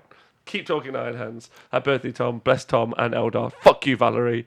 Yeah. It's not that I hate Eldar players. I want them all to lose one of their shoes. Not both. Just one. I want them all to lose their keys just before work for 10 minutes. And then the keys are in the place that they first looked but didn't quite look properly enough. or their top pocket. yeah. I'm so sorry, this is completely off topic, but I've started putting my keys in my top pocket here. It's been a thing I keep doing. It's like my old man thing that I've started to develop. I'm just like putting my key in there, and then I'm like, oh, why is my key in there again? I like, honestly, are really, really annoying me because it's at no point did I ever think, yeah, there should be something in this pocket. This isn't. It's not uncomfortable. It's not. It's just weird. It's like, yeah, put that there. It's not a pocket for use. It's a show pocket. Yeah, it's like all women's jeans pockets, show pockets. Anyway, sorry. And Valerie says that I should step on Lego, which is mean. Let's go. Let's go. Or a Where were we? plug. So they've got like an artificer armor, which is okay for like something like a lieutenant or lieutenant, sorry. Okay. Just to get 2+ save and a 5+ invulnerable save, because lieutenants just come in standard power armor. So if you've got some spare relics knocking about, it's not a bad one for lieutenant, I think. No, not at all. And you can make a weapon mastercrafted, which I quite like. So you just add one, you just pick a weapon, add one to the damage to it. So you can make your Smash Captain a damage 4 Thunderhammer, Damage 4 Thunderhammer's great. or you could make a Plasma Gun overcharge and be 3 damage, Also great. or a D6+1 Melty Gun. I like the D6+1. I like that. I like Melter Guns. You don't see them as much as I would want to see them. Hopefully when the Salamander book comes out, they might make Melty Guns good. Yeah. 2d6 damage. Just flat. Yeah. That's what I'm hoping. Something outrageous. So I see loads of Primaris with like Melter Guns. Like, Anyway, sorry. And then they've got a Teeth of Mars chainsword, which is pretty cool. Ah, sword. So you double your strength against vehicles, but normally it's AP2 and damage 2 as well. So it's just a cool option for a Smash Captain. So stratagems. Talk to me. Let's talk about Mercy being for weakness, Yeah. the weak people. Obviously. So I initially glanced over this stratagem, but then re-looked at it again the other day, and I was like, oh my god. Once I was blind, but now I can see. So it's one CP, and you pick. So in the shooting or fight phase, when an Iron Hands unit is chosen to shoot or fight with. Yeah? So it's doing that. You select one enemy unit, and until the end of the phase, the Iron Hands unit, when it's targeting the unit you picked, if an unmodified wound roll of a 6 occurs, it wounds the target twice instead of 1. So if I roll a 6 to wound, it becomes 2 wounds instead of 1. So I'd already written and submitted my Grav Cannon list before I realised that this stratagem was a thing, but this just makes them even better. Because the combo with that is you've got the Grav Cannon stratagem from the Space Marine book, which means that all Grav Cannons and Grav Amps reroll all your wounds and damage rolls. So if I've got 4 Grav Cannons in my unit, and let's say a Cherub as well, that's 16 plus the shoot twice Cherub. That's 20 shots that are hitting on 3s, re-rolling everything because you've got your Chapter Master nearby, and then you pop the Grav stratagem and then this stratagem. So you've got 20 shots that are basically all going to hit. And then whatever you're wounding, I think it's really good if you're wounding something on 5s or 6s, and also really good on wounding on 2s. Because if you're re-rolling, let's say you're fighting a knight, you're wounding on 5s, so you get 1/3 through, but then 1/6 of that is causing 2 damage, and you're getting loads of re-rolls to get more 6s. So it just means that the few that you get are doubling down and doing that just extra little bit of damage. Yeah. But then if you're wounding something on 3s or whatever, you can then start to fish for loads more 6s. So you roll your first 20, get a good number of 6s. Because you're wounding on 3s, you can take that gamble of I'm just re-rolling everything that isn't a 6 to maybe get more 6s and still have a good chance of getting a good number of wounds. So, and yeah, just doubling that. 2 wounds for each 6 is just amazing. Yeah, sounds really, really strong.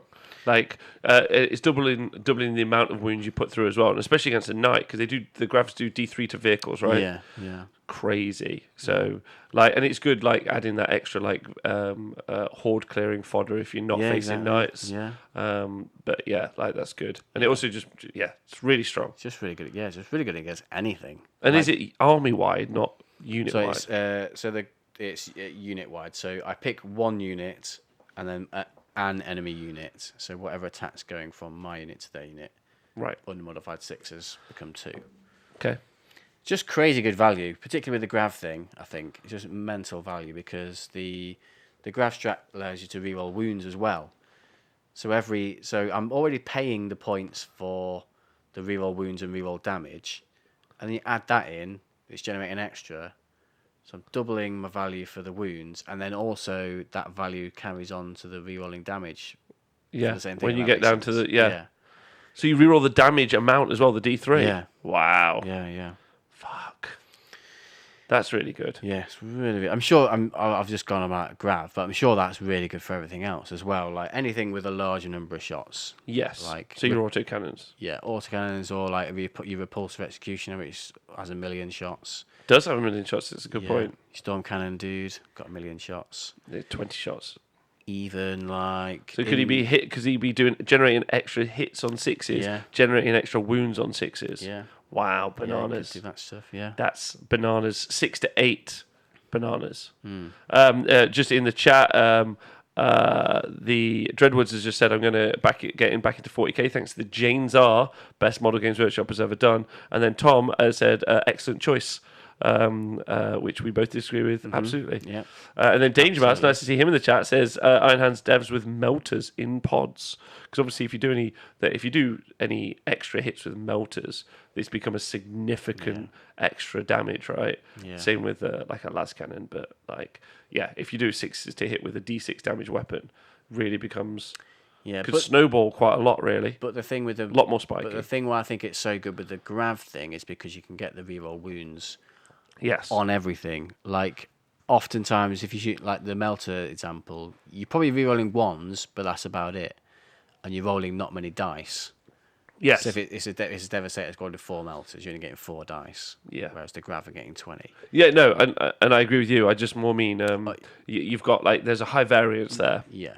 Where you might just roll bananas one round, and then those melters become like those 4 become 8 melters as an example, and you're like, okay, this has gone very well.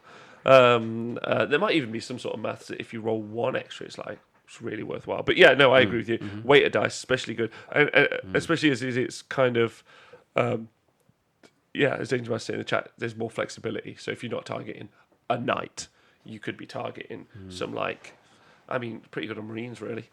Yeah, I was going to say, I think like 10 intercessors with the rapid firebolt guns, and then the strat, which means you rapid fire in 2 and at long range. You're getting 40 shots at long range, 40 shots with that as well. Yeah, if you're shooting into the right target. Pretty tasty. And again, that's why the stratagems are kind of like really interesting, because you can really pick. If you've put the tools in your army to change things around, that's a really good stratagem generally, though, right? Yeah. It's really, and for 1 command point as well. Real good. Yeah, that's correct. Obviously, you could spend your cherub as well, but as Tomb King Tristan, big love to you, has said in the chat, the bullet baby. The bullet baby. Yeah. The bullet. Sacrifice the bullet baby. That's what I'm going to call it now. Yeah. My bullet babies. Is that it? Pulling the trigger on my bullet babies. Shoot this bullet baby square in the eyes. Because you use a bullet baby, right? Yeah, you have to use the bullet baby. So, like, I don't want to get into it. I don't know, like, in world, what does that look like? Do you kill the bullet baby for more bullets? No, I think the bullet baby just brings a box with ammo in, and it gives the ammo to the Space Marine. Oh, like when the American military ran out of bullets. Because they ran out of bullets recently. Did you hear that? Did they? Yeah, they, according to the President of the United States, they've ran out of bullets. A top general, here's the quote, a top general, some would say the toppest, has said, we are dangerously low on ammunition and we have no bullets. This is a country who, by the way, spends more on its military per year than the next 27 countries combined, all of whom are their allies. Who the fuck are they shooting? Apart from each other, obviously. Oh my god, you didn't have to say that. Okay. Okay. Right. And Paul Greenman says you load the baby where the magazine goes. Oh, okay. So you fire the baby out of the gun. The baby is a bullet. Oh, the baby is a bullet. The baby is a bullet. Right. Yes. Okay. And bullet babies are getting banned because they're classified as gambling, apparently. Anyway. You don't know what ammo he's got. No, you don't. So, yeah, please continue. So, another cool stratagem, which makes them an excellent army, is Soul of Iron. So it's basically the same as like the World Bearers one and the Black Templars one. Word bearers? Word Bearers. You really don't know the narrative for 40k, do you? I kind of know it. Okay. I kind of know it. All right. So it's basically... It's really good, by the way. I know, it's great, yeah. From what I know about it, It's great. really good. It's not Mordheim. What is? What is? Okay, sorry. Please continue. So it's a deny psychic power within 24 inches. So any of your Iron Hands units within 24 inches can deny psychic power on a 4+. And obviously with a reroll for an extra CP, you've got a 75% chance of just denying that psychic power. So generally when you're playing someone, there's one psychic power that you're scared of. Death Hex, Warp Time, Doom, whatever. Doom. The Death Hex the also. Doom of us all. Screw Death Hex. Yeah. So it's just another reason why Iron Hands are a really, really good army, because, like I said before, I wouldn't ever necessarily take just one Psyker, but with this, you don't need to take a Psyker, because there's going to be that one spell that you want to get rid of, and you've got the stratagem for it, which is 1 CP. Like, I'd rather spend 2 CP on that crucial turn and have a 75% chance of denying the Psyker power than spend 100 points out my list for a Psyker. So I've got my 2d6 versus your 2d6. 100%. Obviously, it's got a limitation on 24 inches, but yeah, it's just... Still good. Still good. Like you said, yeah. that one in the hand that you can just deny the ability for your opponent to do something that they're... Like, oftentimes, like, if you really need a psychic power, like, you're relying on it. Like, stratagem, you have the CP, you can spend it unless you're playing Drukhari. Like, which is why Drukhari fuck people up, right? Similarly, I think that's actually better than you give it credit for in reality. Like, the ability to just be like, no, fuck you. No. Yeah. So, okay, good. Okay, so another top one that I've picked out is Reject the Flesh, Embrace the Machine. So you pick Iron Hands infantry unit from your army when it's targeted by an attack. Until the end of the phase, you basically add 1 to your Flesh's weakness roll. So instead of a 6+ DPR, you get a 5+ DPR. And I'm not sure if that... I think that might make, the Warlord trait, which is a 5+ DPR, that might make it a 4+. I'm not sure. It doesn't say in there. It might be in the FAQ, but I think that's just really good for... It's only 1 CP again. A lot of these really good ones are only 1 CP. But I think it's really good if you've got like a unit of 10 intercessors that you've thrown in like onto an objective or whatever, and it combos really, really nicely. Say that because that's the unit that's holding that objective that might win you the game. Your opponent needs to kill that. Let's say you're in cover as well. So you've got 10 dudes, 20 wounds with 2-up save.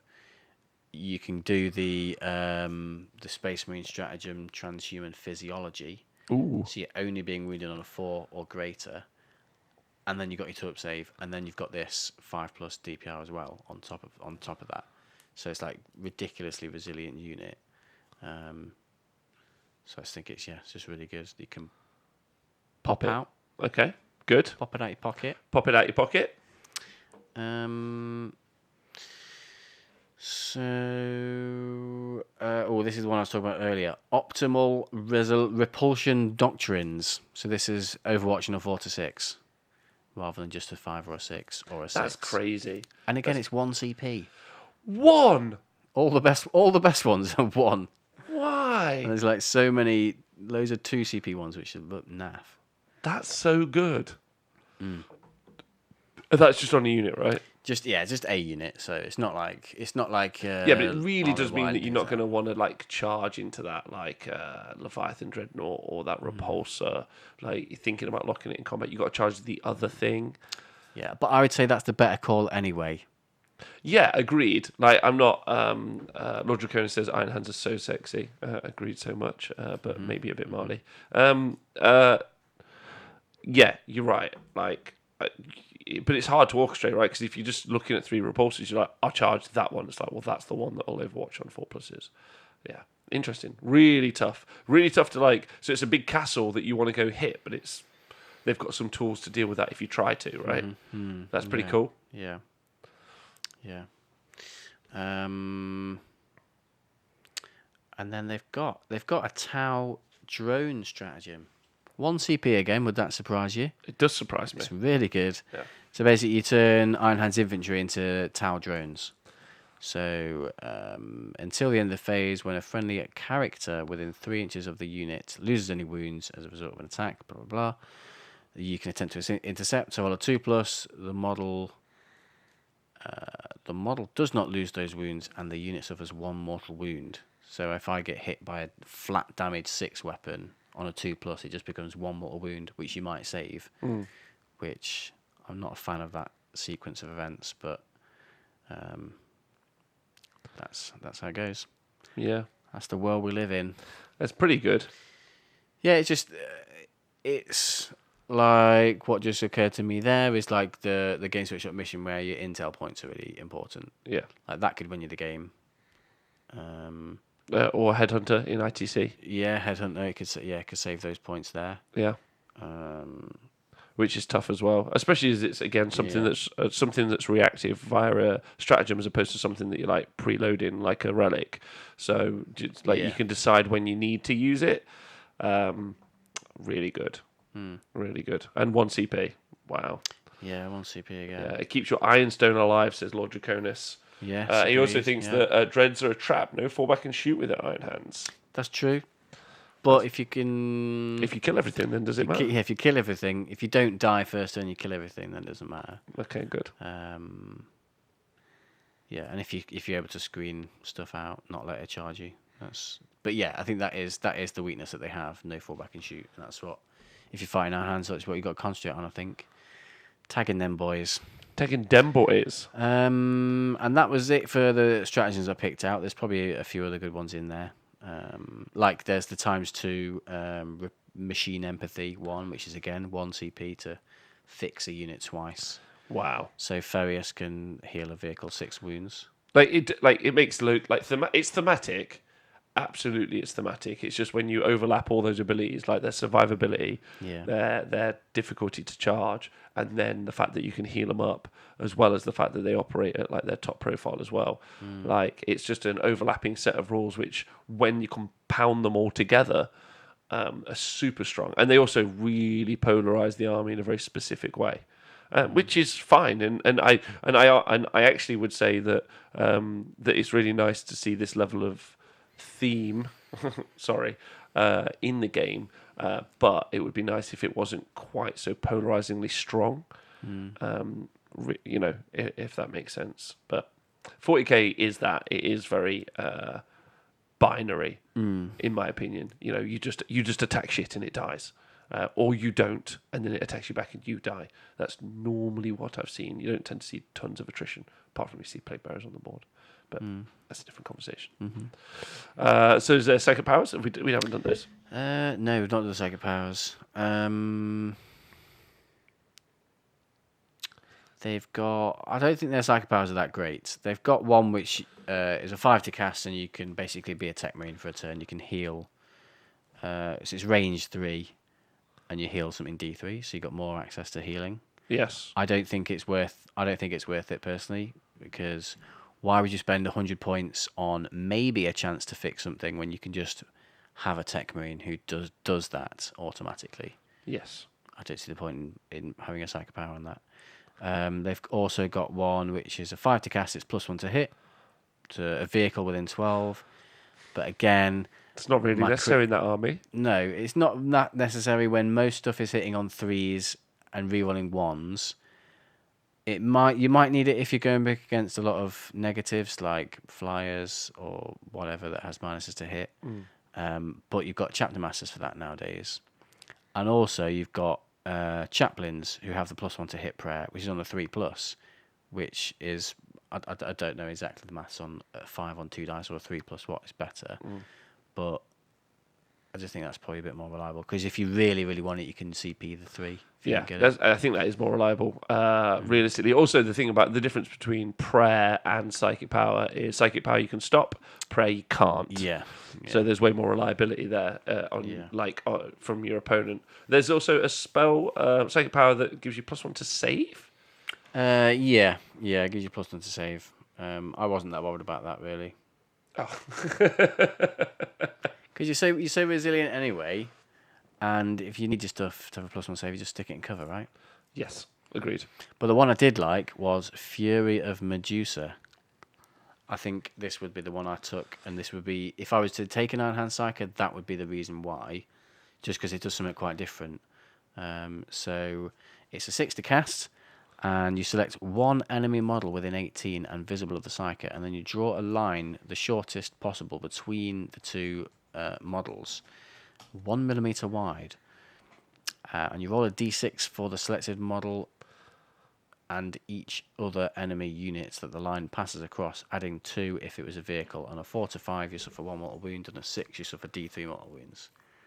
So if the stars align, you could potentially get loads of units with this. So you can you could drop down at a deep strike or whatever, drop pod, or put them in Terminator armor or a jump pack. Drop down, select a unit 18 inches away if they're like a gun line. Let's say it's a Tau blob or whatever. Or even the broad Iron table. Hands mirror. Oh yeah, or an Iron Hands mirror match. Yeah.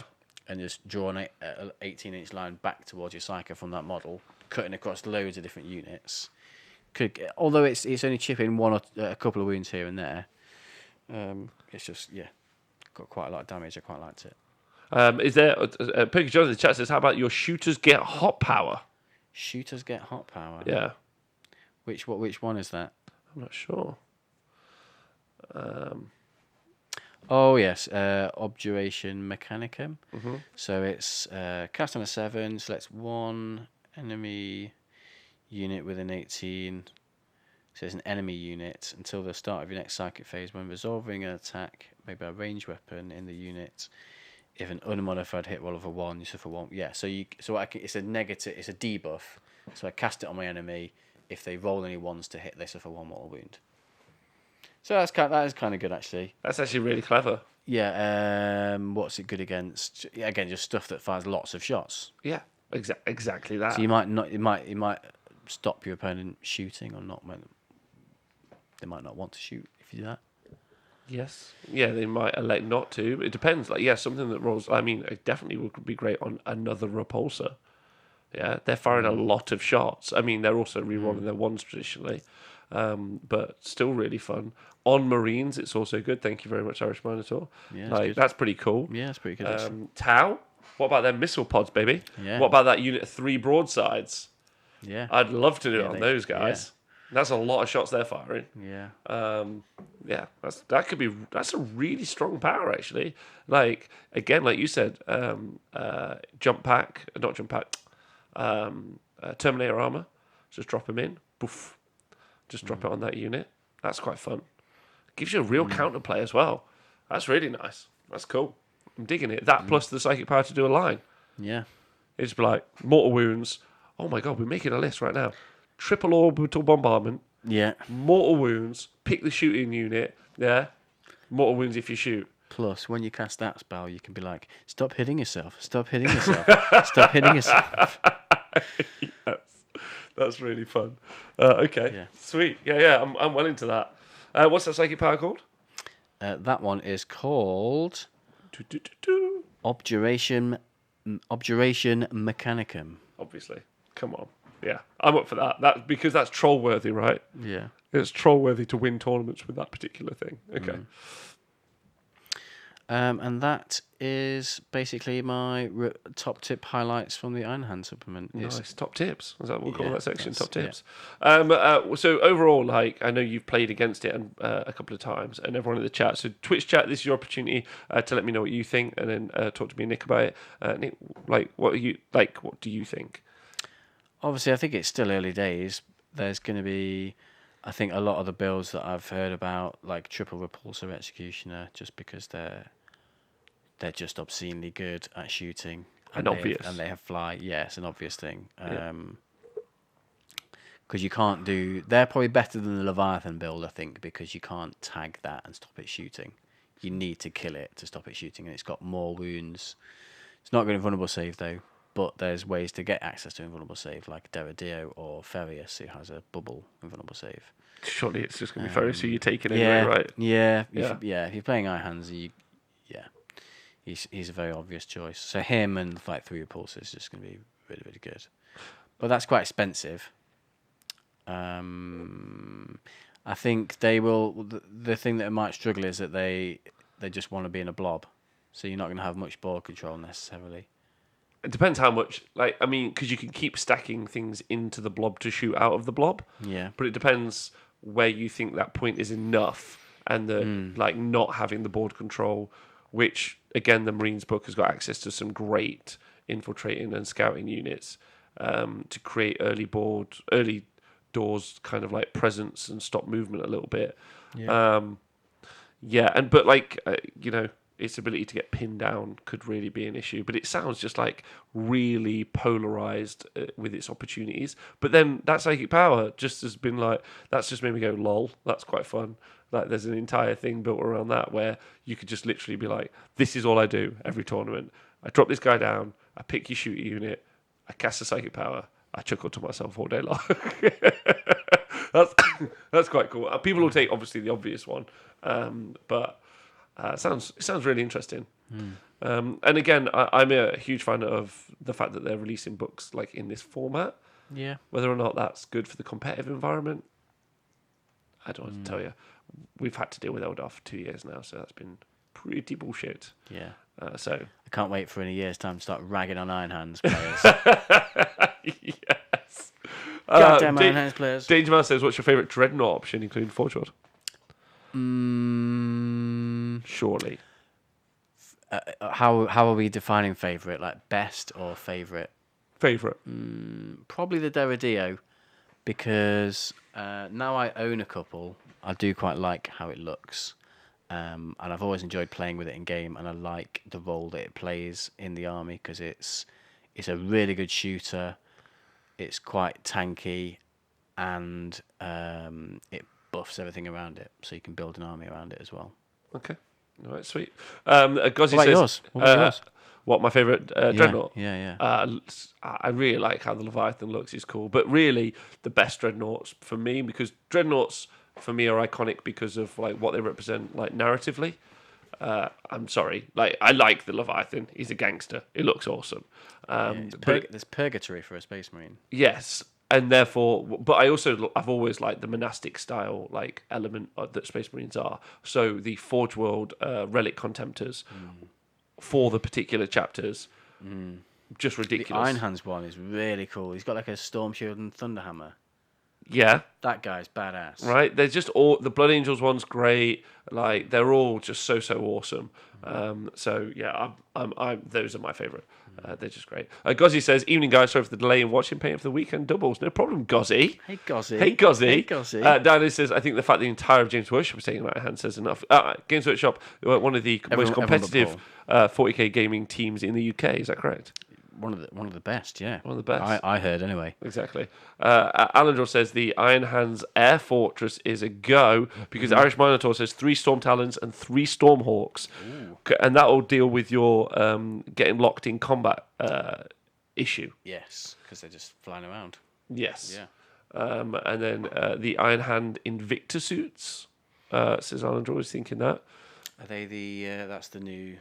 Not Dreadnought. Yeah, not Dreadnought. Just a suit. It's a suit. It's a swoot. Valerie says, I'm waiting on the time that Iron Hands start bringing 6 flyers, as we've already seen above. Someone's already mentioned that. Yeah. And then Space Marines say, that is fine, since it's not Eldar. And Daniel says, I cherish my single James Workshop dice. And then Danger Mouse is the Dark Angels one, the old metal one. That's his favourite Dreadnought. Oh, really? The standard one? Yeah. That's interesting. It's quite versatile, though. Yeah. Because that base of a body can be like a combat dude, like a Blood Angels combat dude, Space Wolf one, or a Rifleman one. It can be anything. It can be anything he wants. Just got to swap his arms. Whatever your heart could dream of.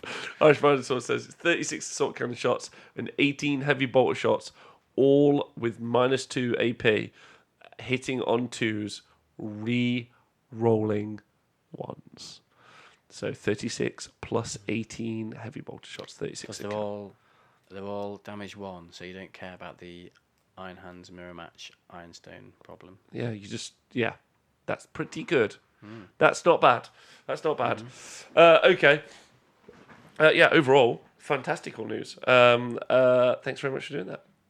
Pleasure. That's great. Well done, Nick. Tick the Yay. box. Right. So that bit's done.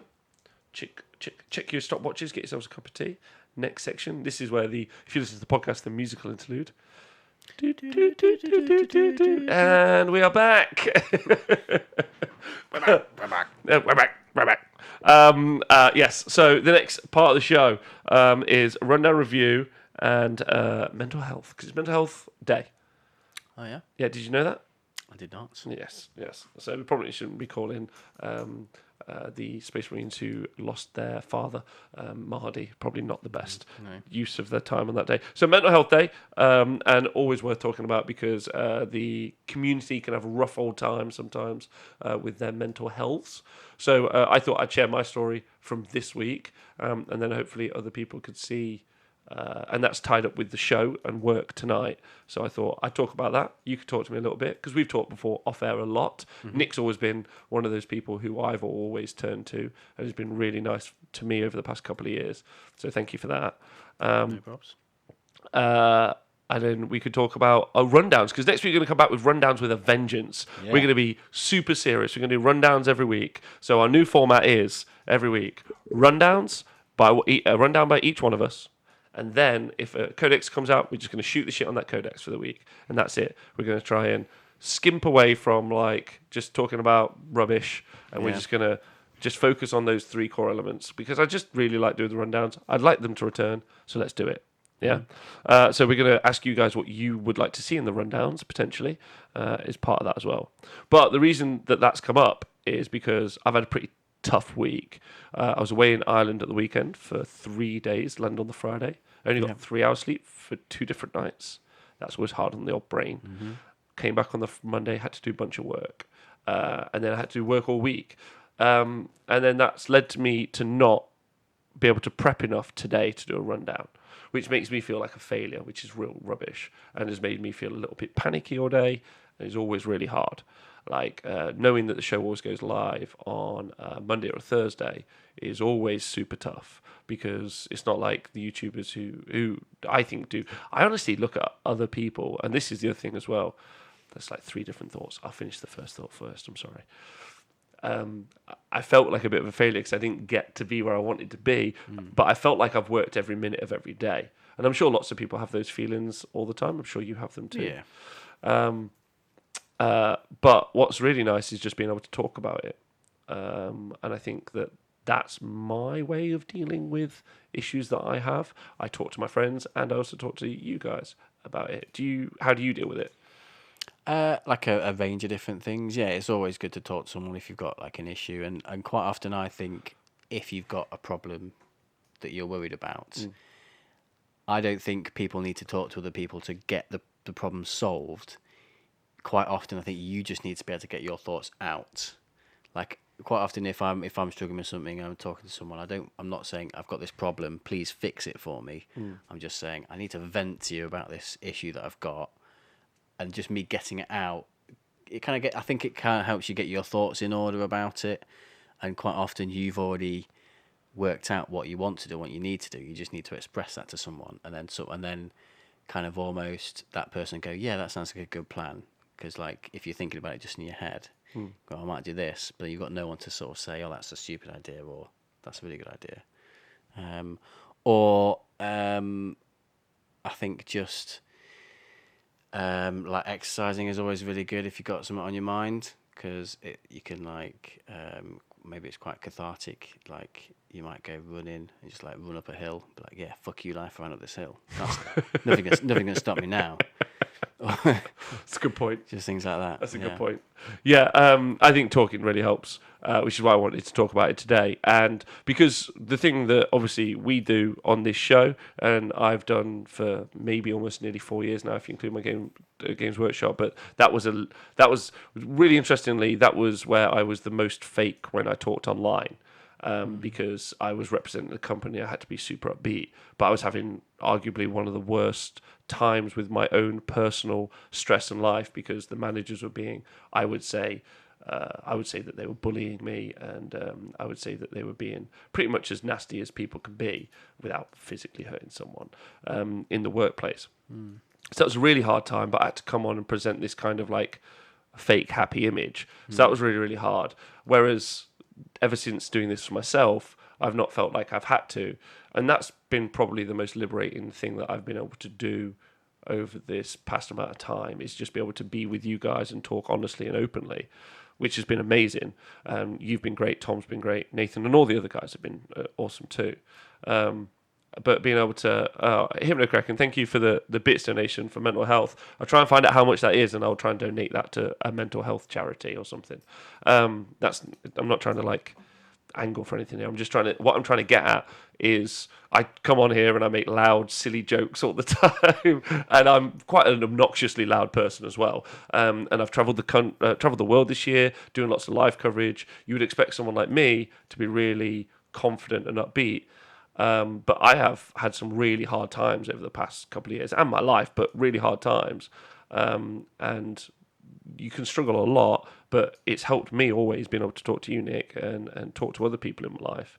So if you see me online a lot and think, oh, that guy's just like fucking smashing it all the time. When I was working for Games Workshop, I was having a horrible time. And I haven't had the best time sometimes doing this for myself, but being able to talk to all my friends has lifted me up from that process. So, and that's where I get onto the next thing, where obviously we create content for, stuff to do with Warhammer and all that.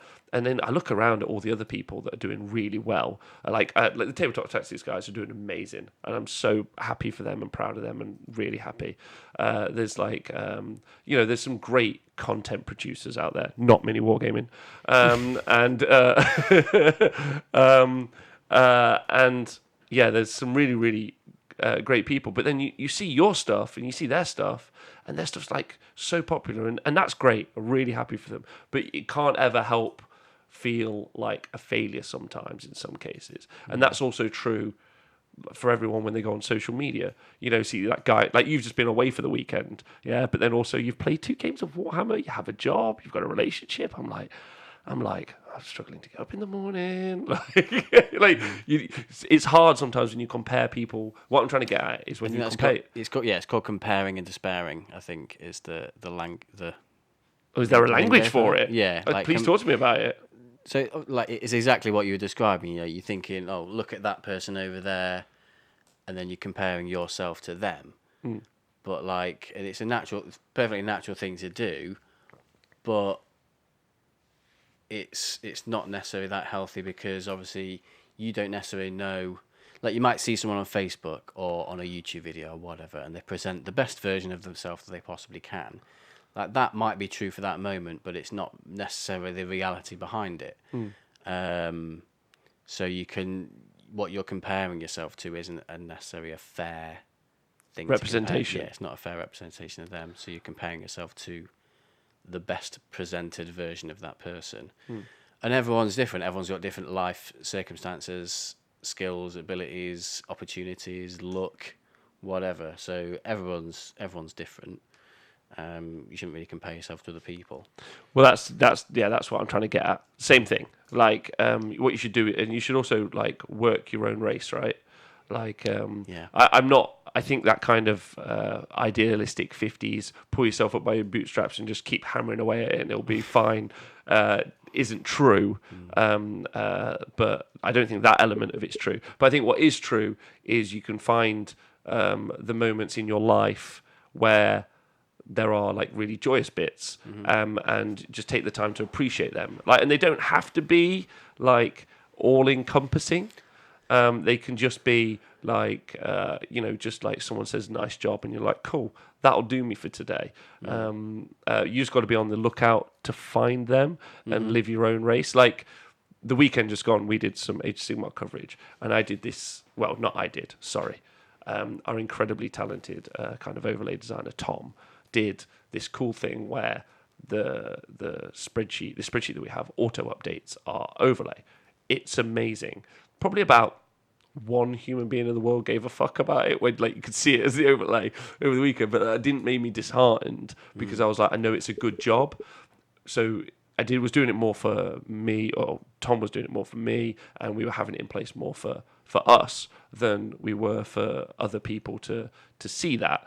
So that was really important as well. Is run at your own race, don't like your own pace, sorry, or jog, or slink, sneak, whatever you want to do. Sidestep. Yeah, sidestep. Yeah. But move in a direction that's really positive for you, as often as you can, and then talk to as many people around you, like as you can. I think that's important, which has led me to be where I am now.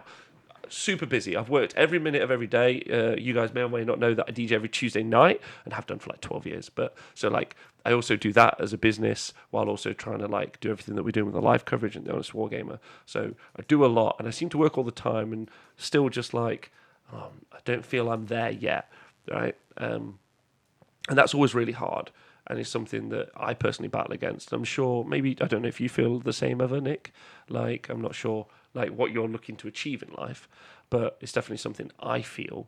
But I just want other people to know that I have that feeling. So if they feel the same, they're like, okay, other people have that feeling as well.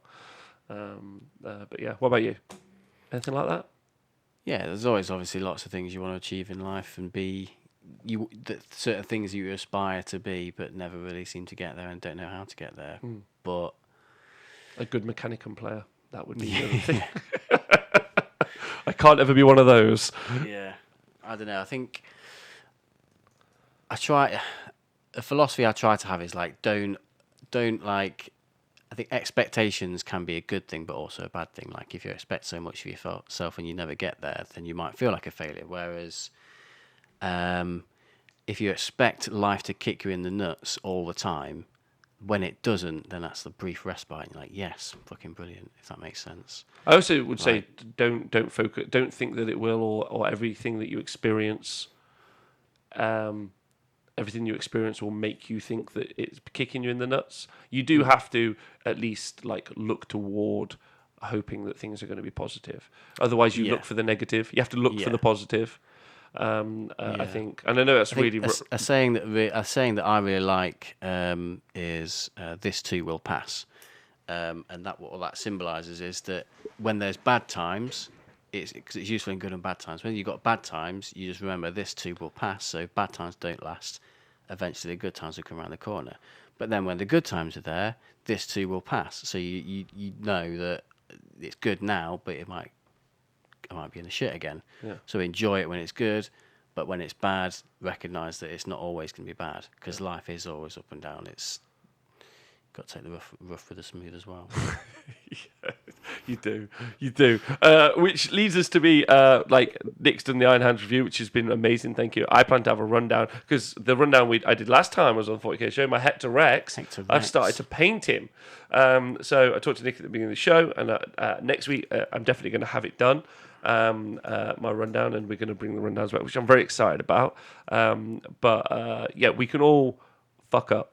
And it's important to recognize that, talk about that, be honest with each other, because I don't think there's anyone who's going to be mad at you if you fucked up. No. Or if they are, there might not be people worth having around. Apologize for fucking up. Try your hardest to work out what you've done wrong if you have done something wrong, and then just do a better job next time if you can. I think as long as people, as long as people can see that you're making an effort, I think you're always in a really solid place. And if you're out there and you're having a tough time, then please feel free to message us Wargamer and let us know what you think. But my best advice is just to go find someone to talk to, anyone in the world. And there are people, all sorts of people who run outreach programs and stuff in the online community about Warhammer is amazing. Yeah, I think if you're just on any Facebook group in the world or on Twitter and you just put, "Hey dudes, having a tough time. Does anyone fancy talking to me about the narrative for the Horus Heresy, Nick?" Yeah. Yeah.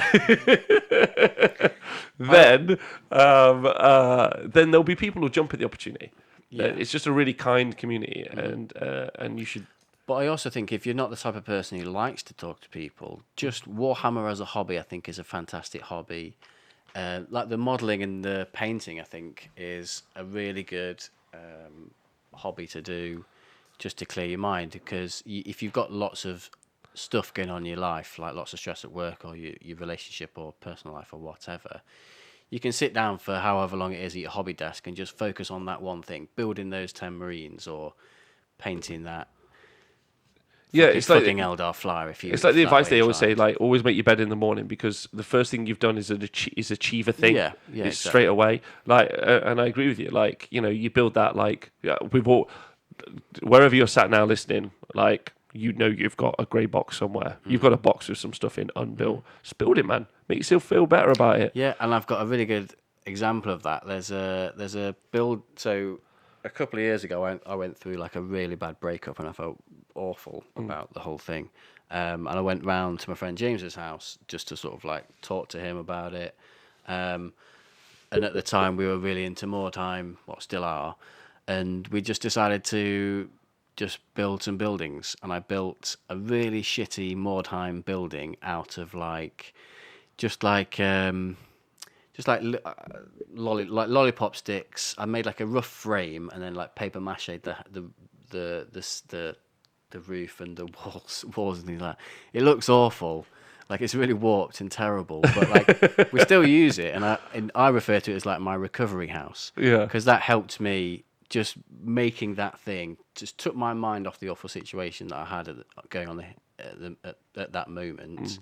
I'd made a thing. It was like you say, it was a little victory that I had. Yeah. And it just made me feel better about the situation, that I was doing something positive. Positive. There's nothing that chills me out quite like sitting down and just building some models. And there's nothing that gets me quite as zany and manic as I see two models that shouldn't be glued together, and I think, how can I glue those together to make a cool model? That it always makes me happy, and I think it's why a lot of us are attracted to the hobby. Truth be told, it's just the best therapy. Yeah, it's really good escapism. Yeah, and also like it's maybe a form of meditation, really, because you do zone out. I agree with that. Yeah. Yeah, like, and again, if you do like achieve the end of a project, it's so nice when you like look at it. And also, if you do have your models that you've painted, you should make sure you like get them out and remember all the achievements you've done. Like, I painted that tank, that's cool. Like, and just look at it and go, that's really rad. I sometimes get out my Astra Militarum army is probably my biggest, most painted army, and I always like crack out a couple of those models. Sometimes I'm like, oh, that looks pretty fucking rad. So you've got some display cabinets, so you should have it all out. Yeah, yes, I do. There's the Supremacy suit. But every time I look at the Supremacy suit, which I loved painting, I would get sad. Although apparently there's a good... Val Heffelfinger told me there's a great build with that, so I'm going to be fine. Dajin said, great chat, lads. Thanks for this. No problem. Like, we all just... Like, if anyone's got anything that they want to say in the chat, let me know, and I'll read it out so everyone else can hear. Harmonold says, give up the ambitions, guys, and all the value you seek or find in the opinions of others. They ain't worth shit, and you only get down in the end. It's about finding peace in yourself, I think. Just sit back and relax and get into the hobby and socialise with the fellow-minded. So that, yeah, there we go. Dajin, painting for me is a great way to ease the mind. I've painted 4 armies this year. Flip. That's a busy mind. Or a calm one. Or a very relaxed one. Yeah. Building painting models is so great and relaxing. Playing the game, not so much. Yeah, I find painting and building a good way to unwind, says the Templar. Lies, Rob. Never paint. You never paint with us anymore. Well, I might return with the painting show. Me and Nick talked about that earlier. So, with that said, I think, I don't know, I don't want to labour the point too much. I think that's good. Reach out to people around you. If there's no one around you, reach out to someone in the hobby, or people in the hobby will reach out to you. Talk as much as you can. Relax. Do some building or painting. And then if you you're sat there listening and think, I can't even afford a new model, then just touch up one of your existing models. YouTube tutorials are free. You know, Darren Latham, who is, do you know who Darren Latham is? Yeah. He's got a YouTube channel. It's phenomenal. Yeah. And worth checking that out. Vince Ventrella, another great painter. I don't know loads of the other guys. There's the what's it guys? Tom Layton? I don't know why you're laughing, Bob. He's an award-winning hobbyist. He is an award-winning hobbyist. Determined to suggest Rob and Contrast Paint Tuesdays. I'm against that. Bonclose just says, best thing we did for one of my mates who was really down was have a whole hobby day. So maybe do that. If you're out there and you've got a bunch of mates, even if it's for you or for your friends, do a hobby day. Just like book yourselves in a day where you're all going to sit around, shoot the shit, and paint some stuff or build some stuff. And he said it made everyone feel good. So I just hope everyone's well. Happy Mental Health Day. Stay positive, and then work on your goodness. Which leads us to rundowns. Rundowns. So we're going to come back with rundowns of the Vengeance next year. And as we all know, we will bring back the painting shows. Fine. Why would you want to paint with me? Like I'm the worst. Everyone wants your hobby tips. I've got this Warlord Titan and this Mega Orc monstrosity, and I want to make them one. Please advise me. Hyra says, the problem I have with the hobby is that at times it's cool to hate. The Eldar got me into the hobby and it's quite put in to be proud of something pointy-eared, but you'd be rushed off because of the army. Hyra, apologies. Yes, that makes sense. And you can understand, especially if you love the army as well. But I also think it's good to have some give and take, right? And some push and pull about that. Probably something we should be conscious of. Don't worry, Howard. This too will pass. Yeah. I don't think me hating Eldar will ever pass. But I like you, Heinrad, if that makes you feel any better. No mercy for the knife here, says Bonclodger. See, but this is what I like about the chat. Everyone's feels like a really cool community to just hang out in. Anyway, so with the rundowns are going to return, and normally. We do the narrative of we do the narrative of a model. So if you guys have not heard a 40k rundown in a while, narrative, then we look at the model, and we talk about it, and then we talk about the rules. Yeah, so that's always been the process. So what I'm asking from Nick and the Twitch chat is, can anyone think of anything that they would like to add to rundowns in the future? And we are now officially accepting. If you're listening live, obviously you can drop us a message. But if you are listening to the podcast, you can tweet us or Facebook us. We are accepting suggestions for rundowns of units that you would like to see done. Rundown requests. Rundown requests. That's correct. And I would like some strong justification as to why. Yeah. It would be interesting. Obviously, there's been so much Marine focus at the minute. I do worry, and again, just in that kind of field of openness and honesty, I do worry that if we don't stay, and this is always how I felt, if we don't stay abreast, so Eldar come out, right? What are we going to say about Eldar? What are we going to do about Eldar? But, no one's talking about Thousand Sons. Let's just have a chat about how we feel about Araman in the game and what he's done. There's actually a wealth of information. I think there's going to be, there's a lot of content about what's current, but there's a wealth of stuff that we can be researching from that's still really viable. So do people always want to hear the new hotness, or do people happy to talk about stuff from the past? Because my favorite thing that we ever did was when we did the rundown of, for me, it's when I did the rundown of the Mutilate Vortex Beast. You could take 9 of them. Yeah. That was really fun. I also liked it when you did the Build a Care Bear Demon Prince. Demon Prince Workshop. That was really fun.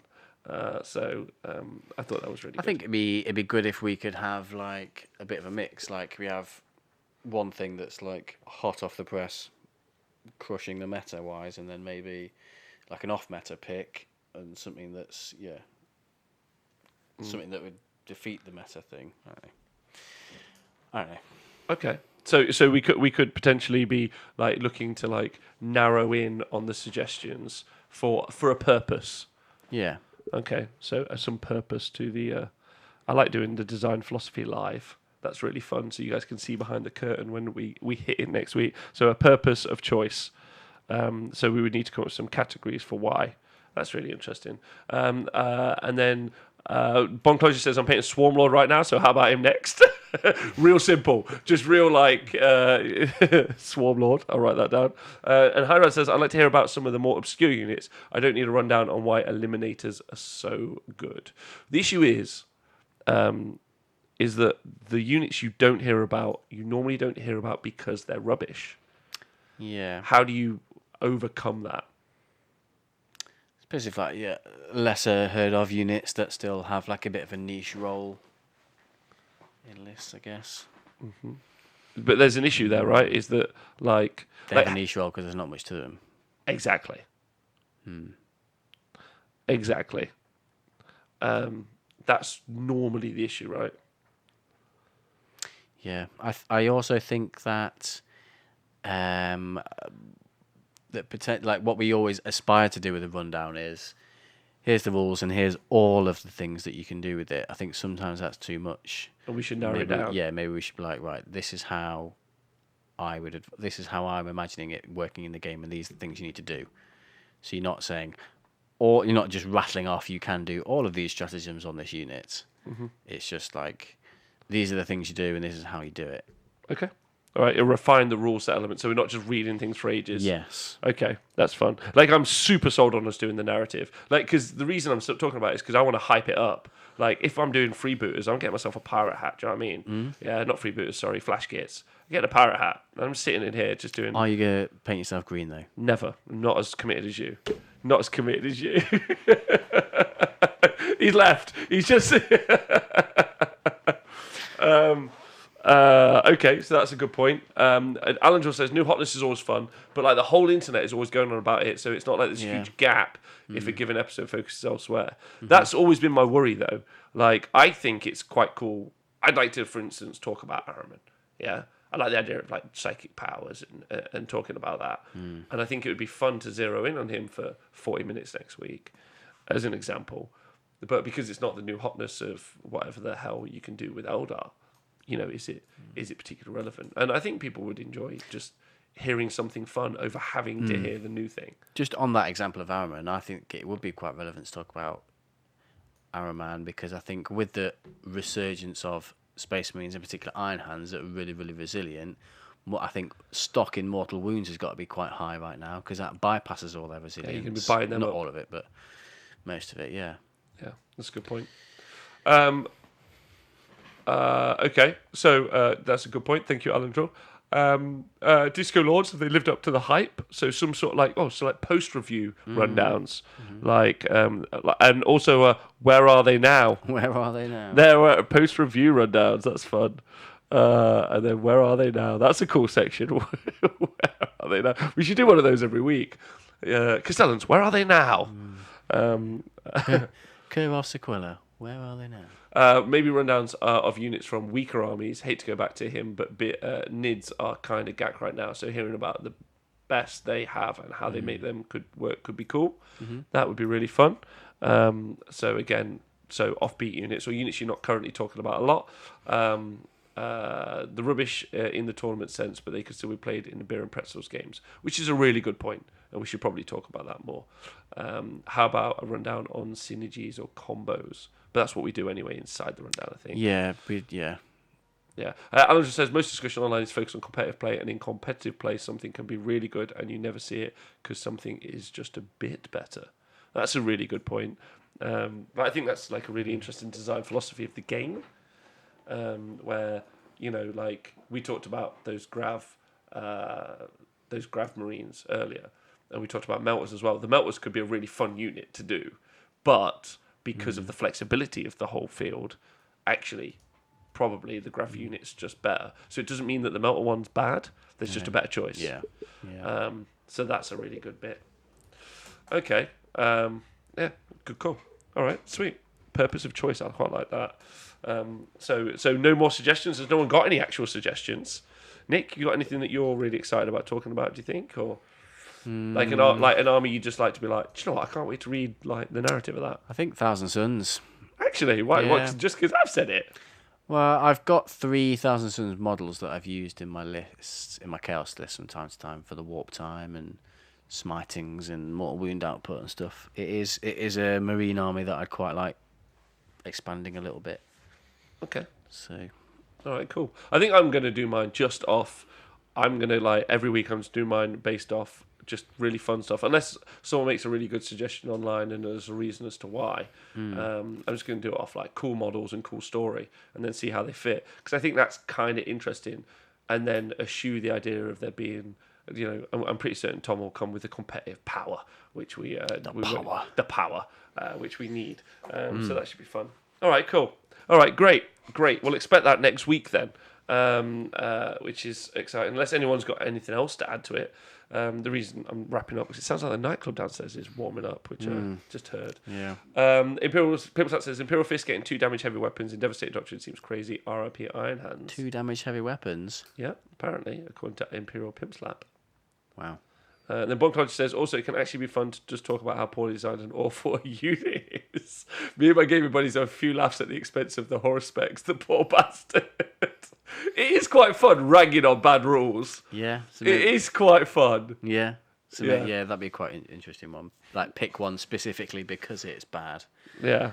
Yeah. Bad on purpose, rundown. Yeah, that's a cool one. That's really fun. Bad on purpose. And then also you've got, if you're doing that, you have to compare analysis, like why it's bad compared to point for X. point, yeah. Point for point, yeah. Something of equivalent point value. Yeah. A tactical squad. Oops, too soon? Too soon? No. Bury him. Put him in dreadnoughts. Yeah. Apparently, it's just been the rumour that's just come out, +1 damage to all heavy weapons. Really? Yeah, according to Imperial Pimp for those. Go back to the Eldar Phoenix box. Falcons and Vipers are perfectly fine units. Those are what you play with. But if you're going for a maximum efficiency, they get left behind. That's a good point. There's not as much in this edition like the Pyrovores and Mandrakes Fold, where even if the most casual player were to drag it, it would feel like bad to include them. I think that's a good point as well. That's a good point. All right, sweet. So people don't necessarily don't care if we do super competitive units. Sounds like people just want to find out some, and I suppose there's lots of people talking about the really competitive things, and we also, I'm sure we're still going to touch on them as well. And I just think if you focus in on one unit, even if it's not the most competitive unit right now, I think the discussions that can come out about that unit and how you use it can often apply to other units. Yeah, well, the rundown we did on the Demon Prince, like then I fly over to Canada and I watch Jim Vessel, who's currently the best ITC player like over there, and I see him using all these Demon Princes, and I'm like, I get why they're so versatile and why they're so good and why he's got them in his list, and it makes loads and loads of sense. Like Tom did a rundown on Plague Bearers.